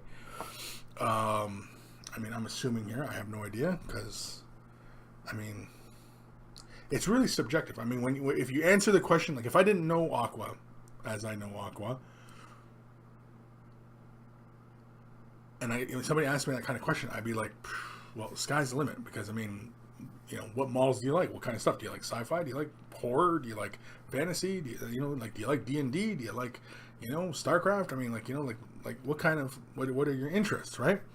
And as far as paints concerned, well, the paints are what is readily available around you, and what are the paints that you can afford? How many paints can you initially afford on the get-go? Okay, and then particularly, well, you'll probably want to start with some starter sets that come with, you know, the 3 primary colors, a couple tertiary or secondary, maybe a tertiary or 2, and come with black and white and silver and gold.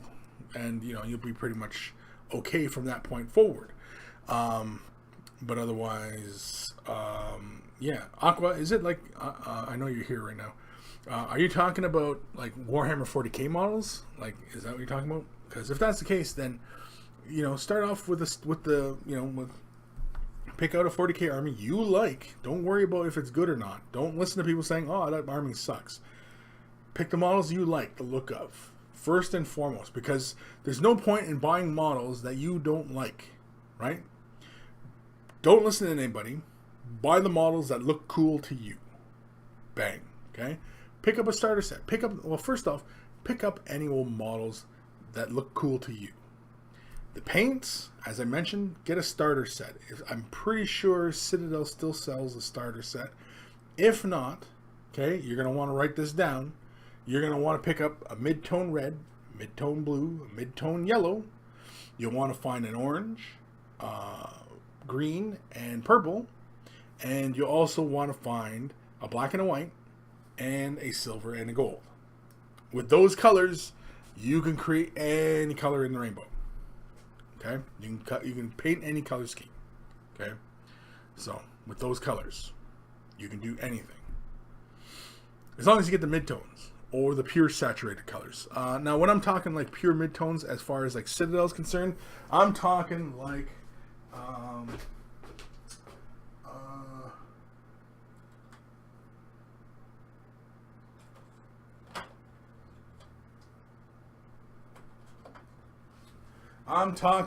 when I'm talking like pure primary colors, primary colors, I'm talking like this right here. Hold on, let's back up a bit here. Okay? Those are the pure primary colors. Okay? With these, and these colors are Kaldor Sky, the blue, Flash Gets Yellow, for the yellow, obviously, and Evil Sun Scarlet for the red. Right? So your primary colors, bang, right here. Okay? This is often what I'm talking about when I'm talking like mid-tone, because these are the pure saturation of these colors. With this pure blue, close to pure blue anyway, you can darken it and make darker blues. You can brighten it, make brighter blues. With this yellow, you can darken it, change its tint, and you can brighten it up a bit. Well, retint it really. But otherwise, this is about as bright a yellow as you can get. And of course, you add varying yellow reds into it, and you make warmer tones, and you add a little bit of blue to it, and you can change it to off greens, browns, stuff like that, right? Anyway, with these three colors, you can make your secondary colors and your tertiary colors. But to save you a bit of time, you're better off picking up your secondary colors, which being orange, green, and purple. Okay, those are your secondary colors, and you're better off picking up the pure saturated ones of those, because oftentimes I find when mixing these colors and trying to get like a purely saturated secondary color, it often doesn't look the same. Like when I mix blue and yellow to make a green, it's not like, if I take them in equal parts, it's not quite as rich as, say, Warpstone Glow, right? It just, for whatever reason, it just doesn't come out the same, So, Warpstone Glow would be about that mid-tone green. You can darken it, brighten it, and do whatever you want to it. Purple, I would have to go with Xeris Purple. And Troll Slayer Orange for the orange. And that would be your primaries and your secondaries. Just like that. And with these colors, you can paint any color scheme in the catalog. Any color. You have to do some mixings and stuff like that, but you can do it, right? And of course, if you had your black and white and your silver and gold, and you want to go with bright silver and bright golds so that you can bring them down, because it's always hard to take a dark silver and bring it up, right? So that's oftentimes what you want to do. So hopefully, Aqua, that helps. Hopefully that kind of sheds some light. Again, it's really, what do you got to spend? What's readily available around you? So again, hopefully that helps. Aquamaster, yeah, it's Warhammer 40K, yeah. So just pick models that look cool to you, man.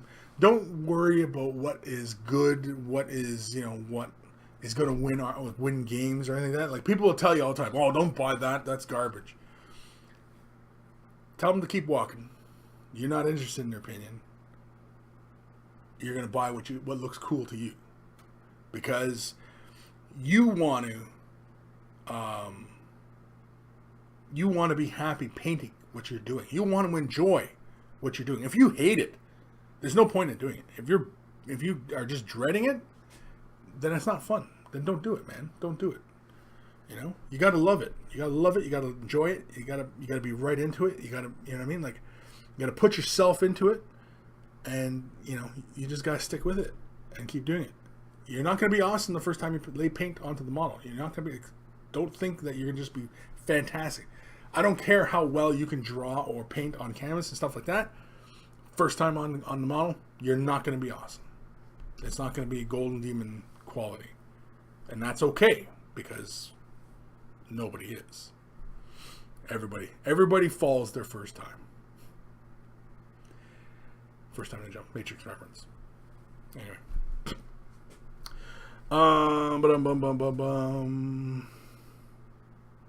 Emperor Champion. Kris in a white dress with the Imperial March in the back would definitely be a unique sighting.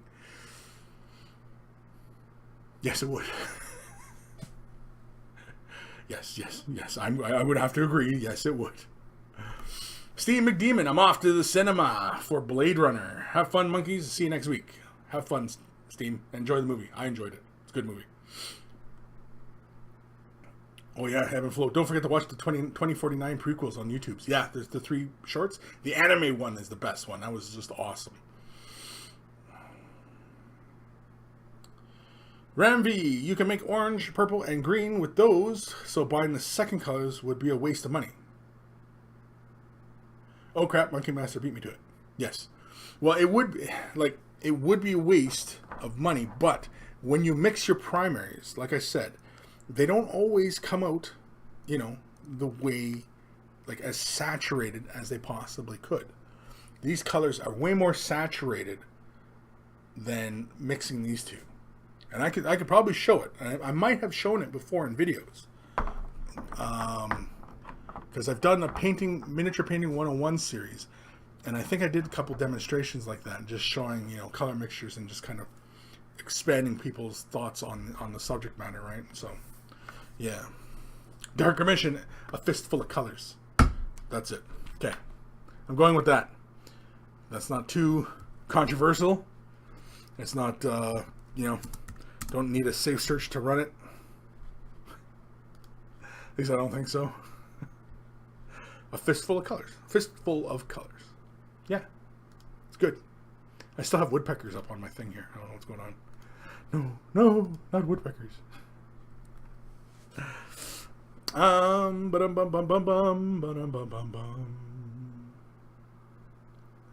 and Flow at Kris at Dark. I second that title. Yeah, no, it's the title. Bang, I made it the title. That's it. A fistful of colors. Aquamaster, okay, thanks. I'm painting and I'll send pics in Discord. Yes, send pics in Discord and send me pics in the email. Send me an email.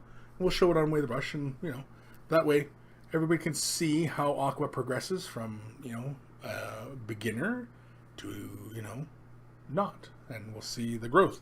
Because for everybody who really doesn't know Aquamaster's a young fella, and you know, I mean, young people these days have a lot of trouble with this hobby. It seems like staying in it.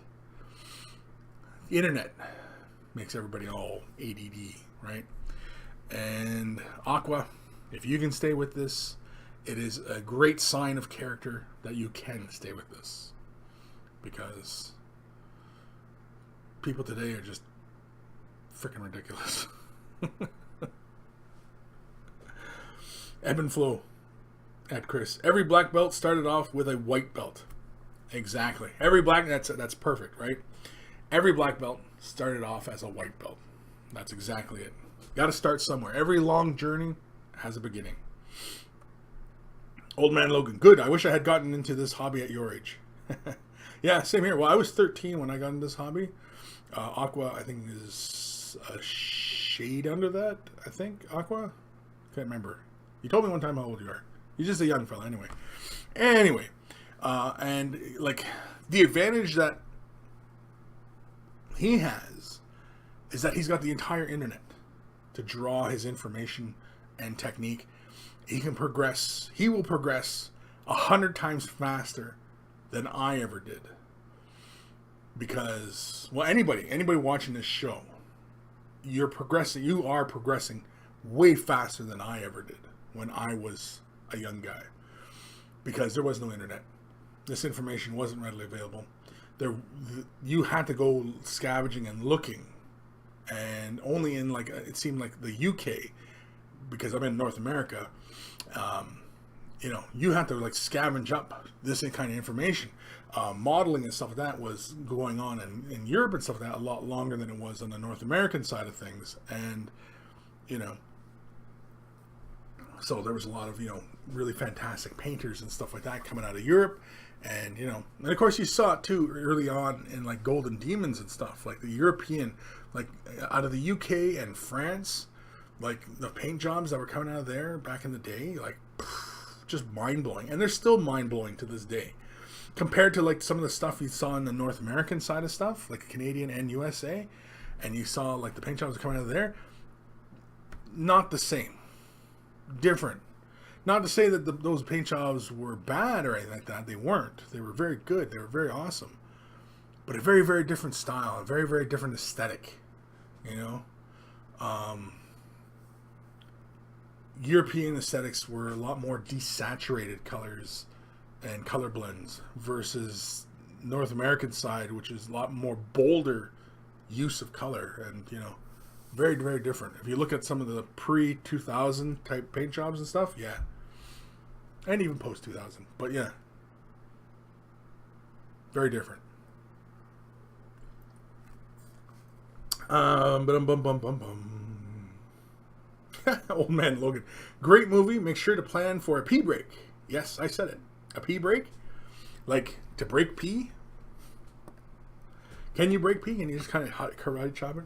Make a mess in the stall, and the people beside you get mad.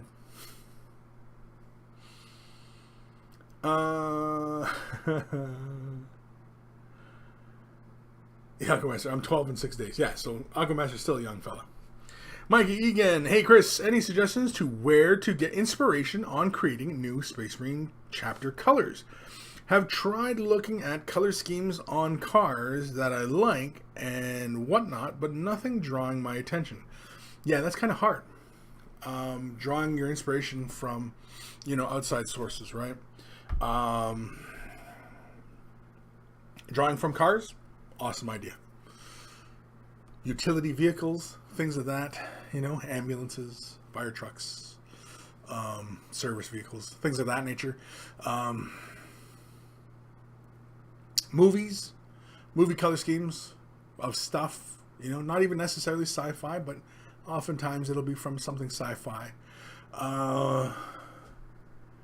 Oftentimes what I often find my inspiration for color schemes is when I'm watching commercials and I'm seeing color schemes for like company logos and things like that. I often find kind of interesting, particular balance of colors in a logo, because a logo is very interesting, because a logo has to convey a lot of information in one symbol, and oftentimes the color usage is often simplistic or sometimes very complex, or what I mean, like it's very, very interesting when you look at like logos and letterhead and and symbolisms and stuff like that, like street signs and like if you start taking inspiration from all sorts of different sources. But yeah, video games, movies, I would draw inspiration from those, really colorful and stuff like that. Like there's nothing wrong with seeing a color scheme for, say, example, Protoss in StarCraft, and applying that to Eldar, sure, right? Blink of the eye. But what about Tyranids? What about applying that color scheme to Tyranids, right? Those kind of things. And so, kind of get, your brain rolling. Other excellent. Yeah, excellent. Dimitri Apitin says, video game art books. Video game art books, excellent. Art books, and also classic sci-fi artwork as well. That's another one. Classic sci-fi artwork, done by artists like Vallejo and who's that guy? What the hell's his name? Oh, it's killing me now. Did a shit ton of sci-fi artwork. Oh, I can't think of it now. Anyway, I would go with that. Even comic books, you know, it's wherever you find your inspiration, man. It's out there. Just be receptive to it.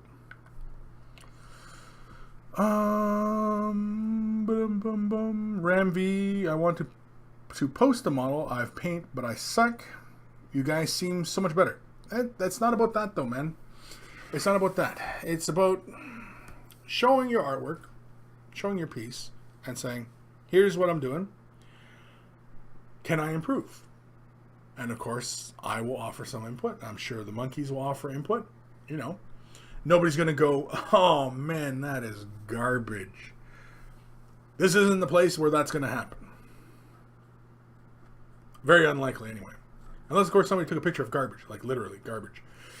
Then I would say that's garbage because it was literally a piece of garbage. But as far as somebody's painting, no. As far as somebody who's new to this hobby or, you know, or has been a long time but now wants to start improving their painting, no. I try and offer constructive criticism as far as like what their painting is concerned. Where I see, because when I was at that same level, that was the next step that I took, that I got better at painting, right?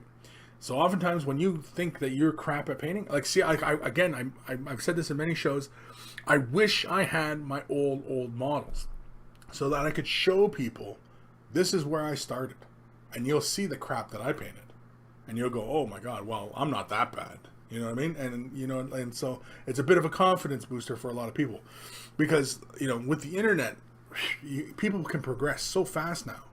There's so many lessons out there and so many great artists out there, you know, and,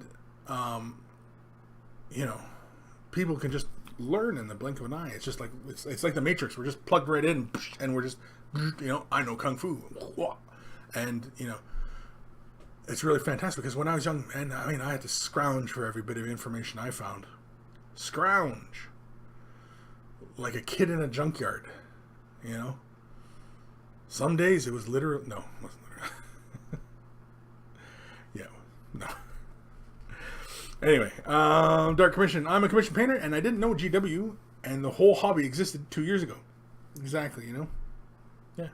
Two Guns Painting. Be proud and post. Yeah, just be proud of your efforts. Know and accept that you're not the only person who is at this level of the game. There's a lot of people starting at this level of the game. Some of those people might get discouraged and not continue on.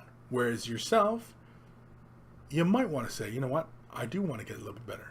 I do want to improve my game. How do I do that? This is how. Old Man Logan. Everyone starts somewhere, so try not to compare your work with the work of others who are of different stages. The more you paint, the more improvement you will see. Exactly. That's exactly it. Exactly it.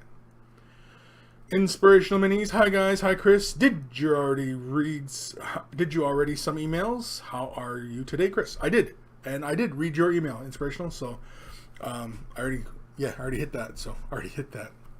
Yeah, I already hit that. Anyway, yeah, unless you sent me another one, I don't know. Oh, man. I regret some of the words I use sometimes. I just don't know. It just blows my mind some days that the garbage that flies out of my mouth. Dimitri Abedin, also Retro Sci-Fi Vault group on Facebook. Ooh, that's another one. Send me a link for that one, Dimitri. Do you have me on Facebook? Send me a link for Retro Sci-Fi Vault. Send me there. I'll go, because I like me some retro sci-fi. Old Man Logan and most of us are happy to give constructive feedback. There are a few trolls out there that are best just to ignore. Yes. I mean, who listens to those people anyway? I don't listen to them. I mean, if they offer something constructive, but in a mean spirit, well then, you know, I mean, really, does it need to be in a mean spirit? But I mean, if they're offering something, you know, if they're saying, well, Kris, this particularly wasn't very good, it sucked actually, could have went this way, I will take that under advisement. But if somebody says, Kris, you suck, you goof, and you're a big nerd, and blah, blah, blah, blah, I just ignore it. Okay, fine. I'm a firm believer in karma. And not the really hardcore kind of, Hindu kind of way, but, universally. And, people like that, they often inherently have a lot of things going on in their lives, and they're very wrong, and they're very scarred individuals. And, I feel bad for them that they have to lash out at strangers like that, Oh, well. Mike Egan, awesome, thanks. I think my issue is trying to make something that is unique rather than what I think looks cool. Yeah, I think so. I mean, it's hard. Trying to go for unique, man, unique, that's a hard one too. Not much is unique, right? You look at like Star Wars. That's all borrowed, right? It was mostly borrowed. 40K, it's not unique. Mostly borrowed, right? So don't feel bad if you borrow for something, right? Because great artists borrow, or good artists borrow, great artists steal. Ebb and flow. Kris, late entry for episode name, pre-disqualified. Episode 176, showing my piece for your input. I denounce and reject myself. Zandre, I think best I have is maybe one of the Dark Eldar characters you did, and someone at the store has warp spiders maybe. They were good paint jobs, just super highlighting. Okay. Joe Eddie Mees? Anyway, I'm just getting into airbrushing. What's the smallest size model you would attempt to airbrush? I don't know. It all depends. I mean, how much airbrushing are we talking about? Like for priming and base coating, you could do epic models, right? 6mm size models. You could do those. Hell, you could even do a zenithal type of highlighting on them at 6mm, right? Just like a quick little thing on them. It all depends on the subject matter. It all depends on how far you want to go.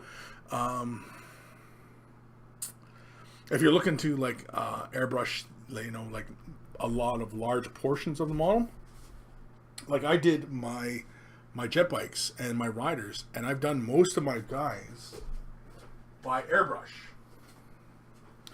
And I did a little bit of zenithal work on the riders. Now the riders right now look really kind of bright, but don't worry, that'll get knocked down. Actually, you know what? Here, let's see if I can I zoom this in? Let's zoom this in here. Well, let's have a bit of fun here. Let's go central. Let's go. Come on, can we zoom in further? Is that as far as we can zoom in? That's crap. And let's go. Let's adjust the focus. Why isn't that moving? There we go. Okay. So now we go like so. And see, I have a seer and a staff thingies. And so now the armor and everything. Anyway. Basically what I did was, geez, don't need to be this zoomed into my face. Good grief. Anyway, for the warlocks, for the staffs, I did it like I did my avatar, where it looks like they're grabbing on, and it's like glowing with their power. So it's like, it's a whole seer council I'm doing, right? So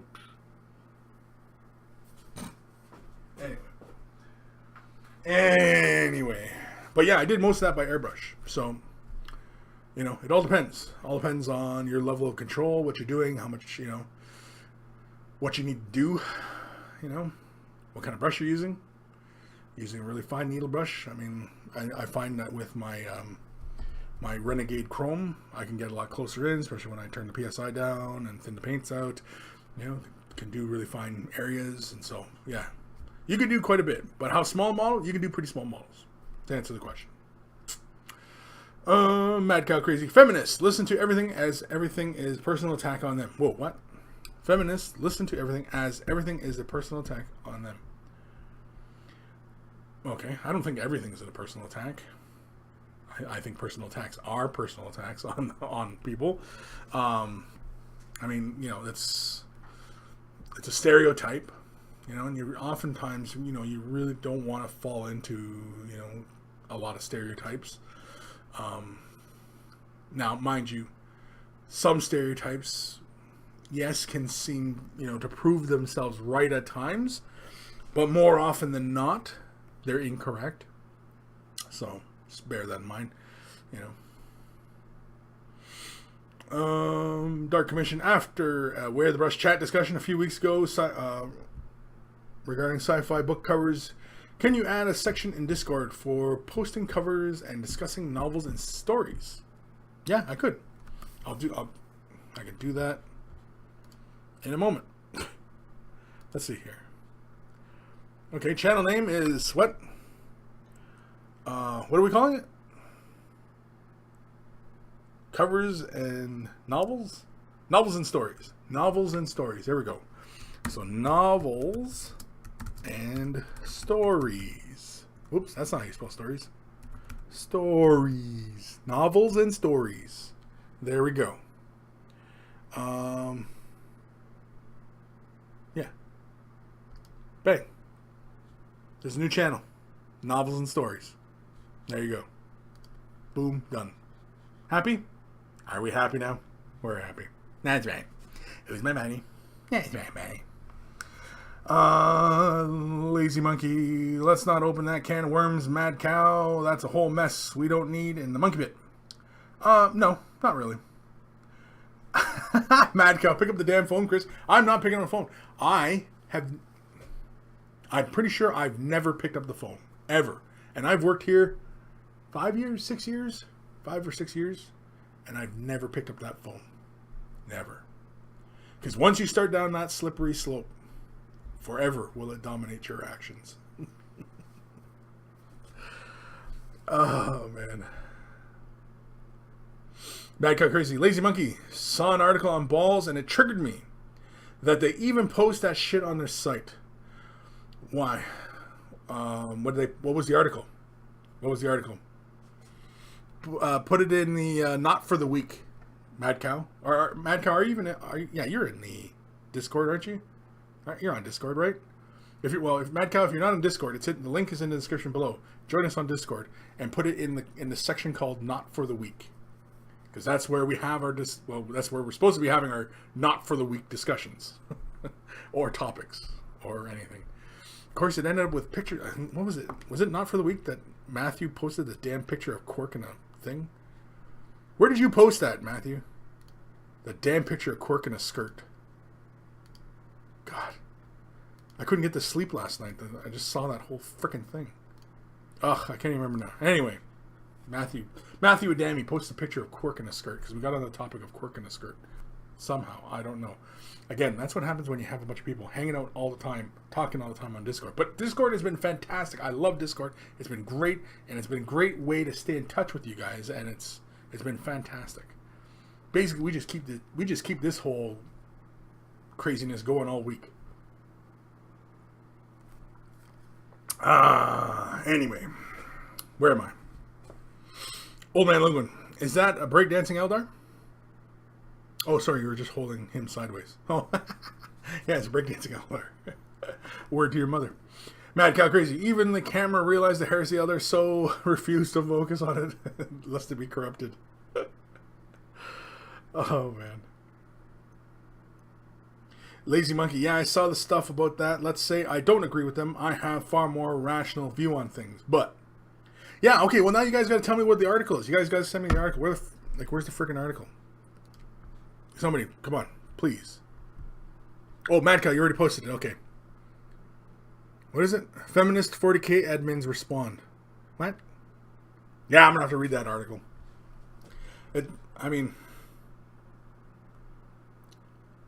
One of the things in this hobby is that this is a male-dominated hobby.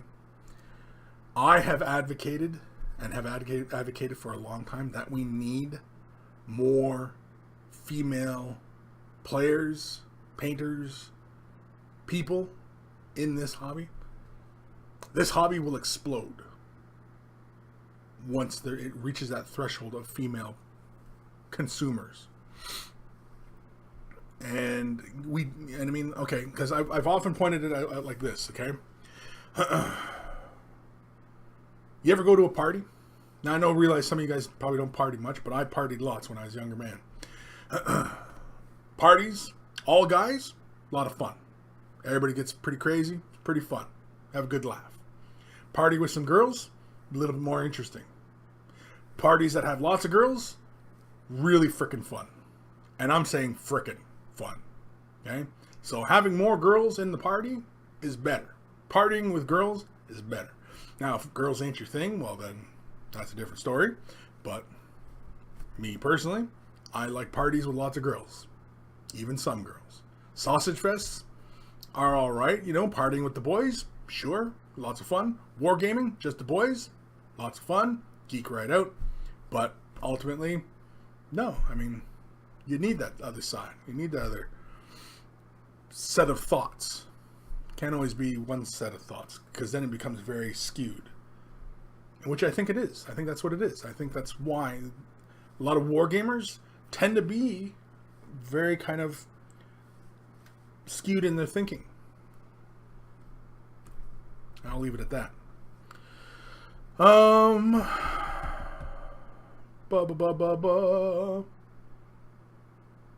Where am I?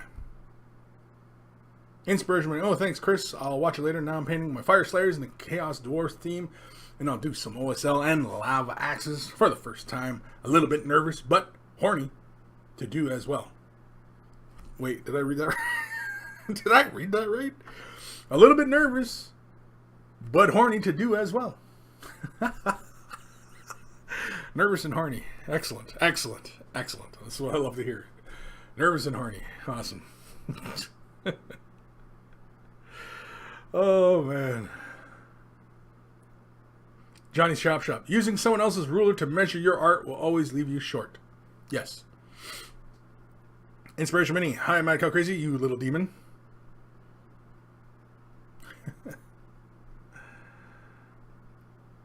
Inspiration Mini. There will be no females in the hobby if some people won't take a shower before going to some gaming stores. Right, but that's up to the establishment. I mean, like Mini Wargaming, when we had the store and we had the club open to the public, yes, we had a policy on, on hygiene. I mean, no smelly hippies. And I think that's a rule that should be enforced all over the place. You know what I mean? Because it's offensive. You know what I mean? You go into any place and it smells like shite. I mean, like, I don't want to go in. I won't go in. Anywhere. I'm not just talking hobby stores. I'm talking any place. It smells like crap. You know what I mean? Not going. You kidding? Screw that. And now that I quit smoking, because by the way, I'm 2 weeks off back on the wagon, so I'm not smoking I've been had to smoke for 2 weeks. 2 weeks in a day today, right? 2 weeks in a day on a Friday. Quit on a Friday, so 2 weeks in a day today on the wagon. My sense of smell is coming back again. I forget how that is because tobacco kills your sense of smell, and now I'm smelling everything again, and like I can smell the carpets in here. You know what I mean? Like I can smell everything. I'm just, oh man, yeah. Anyway, Mad Cow Crazy, Kris. Girls and feminists are not the same thing. That's like comparing boys to Nazis. I never said girls and feminists, but feminists. But I mean, there are women out there who consider themselves feminists, and they're not, right-wing militia, kind of feminists. I mean, there's certain degrees, right? What are we talking about? Are we talking about the extremists? Because when we're talking about extremists, in any category, they should be denounced because they're too extreme. Simple as that, right? If you can have, Muslims and you can have extreme Muslims, well, then those are extremists. Christians and extreme Christians, right? Anytime you have extremists, that's what it is, extremists. That's what the issue is. It's these extremists. It's not the organization. It's the extremists. And that's what the issue is. So stereotyping The organization is incorrect. It's the extremists that you have the issue with.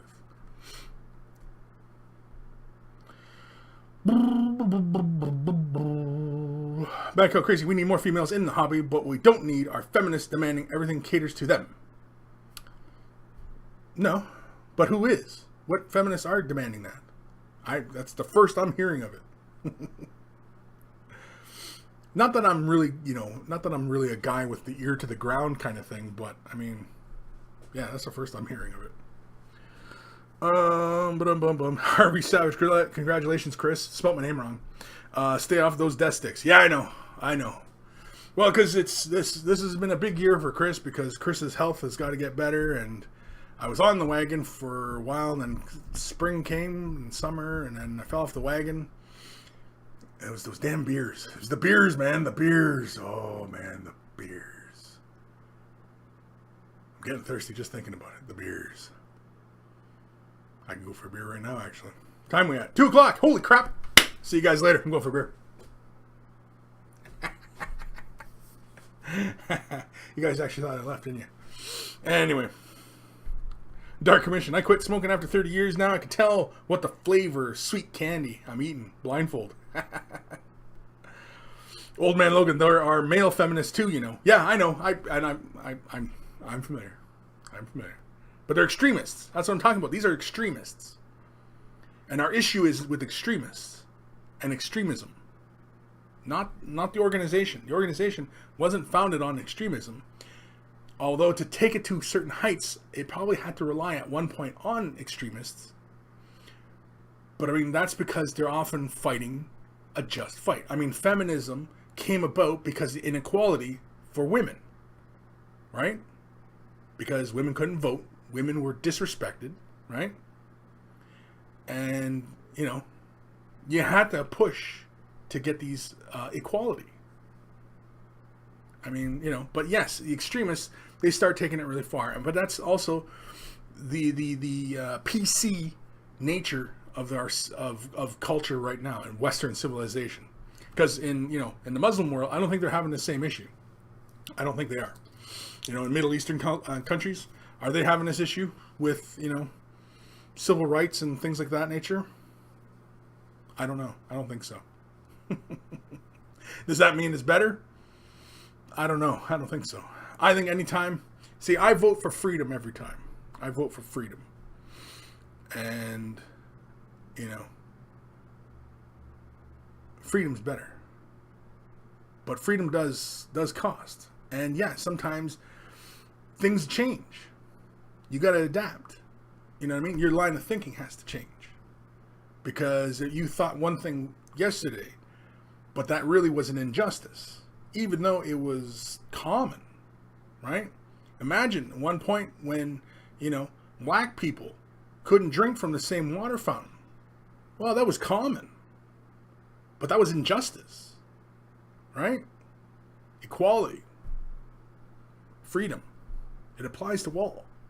I'm on the Canadian side of things. This is an American sentiment. This is what every blue-blooded American should be spouting out of their orifices. Every orifice of their body should be right now, but they're not.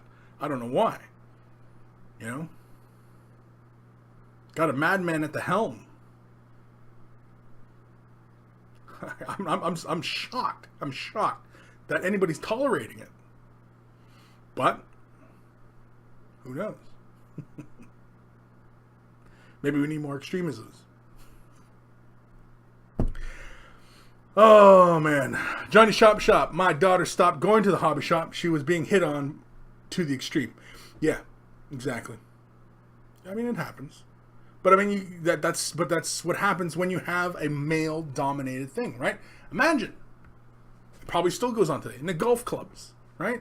In these stupid, ridiculous golf clubs. Because golf's a stupid, ridiculous sport. It's not even a sport.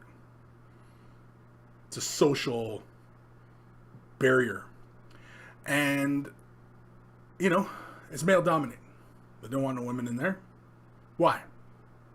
Because, it's a safe place for these chauvinistic type assholes to gather and cavort. It's bull. I'm just getting pissed off just thinking about it now.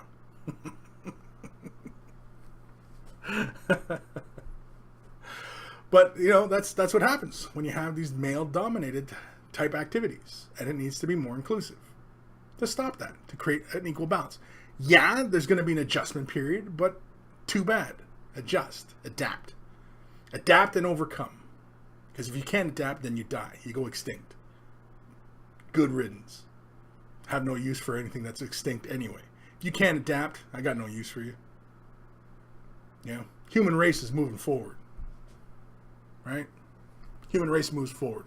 Changes. Life changes. You have to adapt. Our environment is changing. You have to adapt. Otherwise, you're going to die. Simple as that. Anywho, before I get really pissed off. We got through a good chunk of emails today.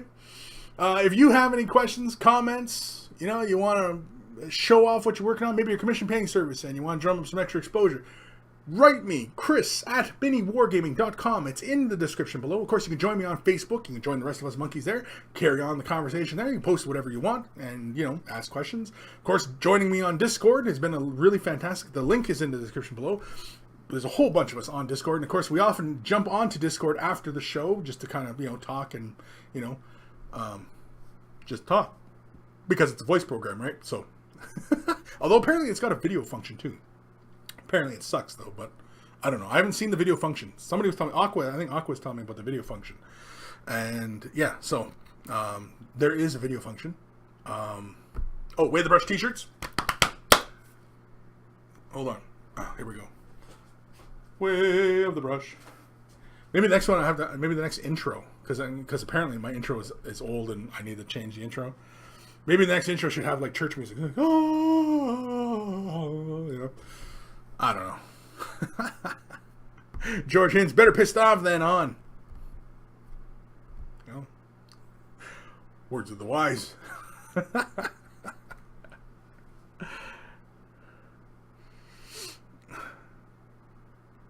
Ramvi, Miranda Wargaming Girls is stone cold kick-ass. I love her. Yeah, Miranda's awesome. Yeah, I met her at Adepticon. She's awesome. It's a lot of fun. Yeah. Where was I? Oh, it's in my closing thing. Yeah, so t-shirts, Way the Brush. It's all in the description below. Discord, waythebrush.com, Facebook. Send me an email, Kris at miniwargaming. And yeah, take care of your brushes. They'll take care of you. And I will see you guys next week. Maybe. Probably. If I'm still pissed off, though. I don't know. Oh, man, just this whole thing it's just kind of pissed me right off. I don't know why. I'm going to have to read that article now. I mean, you know, I'll hold judgments, I guess, until I've read the article, I suppose. I guess. It's what any logical person should do, right? Don't judge a book by its cover kind of thing, right? Right. Anyway, let's get the hell out of here. Let's enjoy the rest of our Saturday. Let's get some painting, hobbying, or just general stuff. General stuff? I don't know. I've got nothing. I'm all out. I'm out. Peace out. Piakio Ute.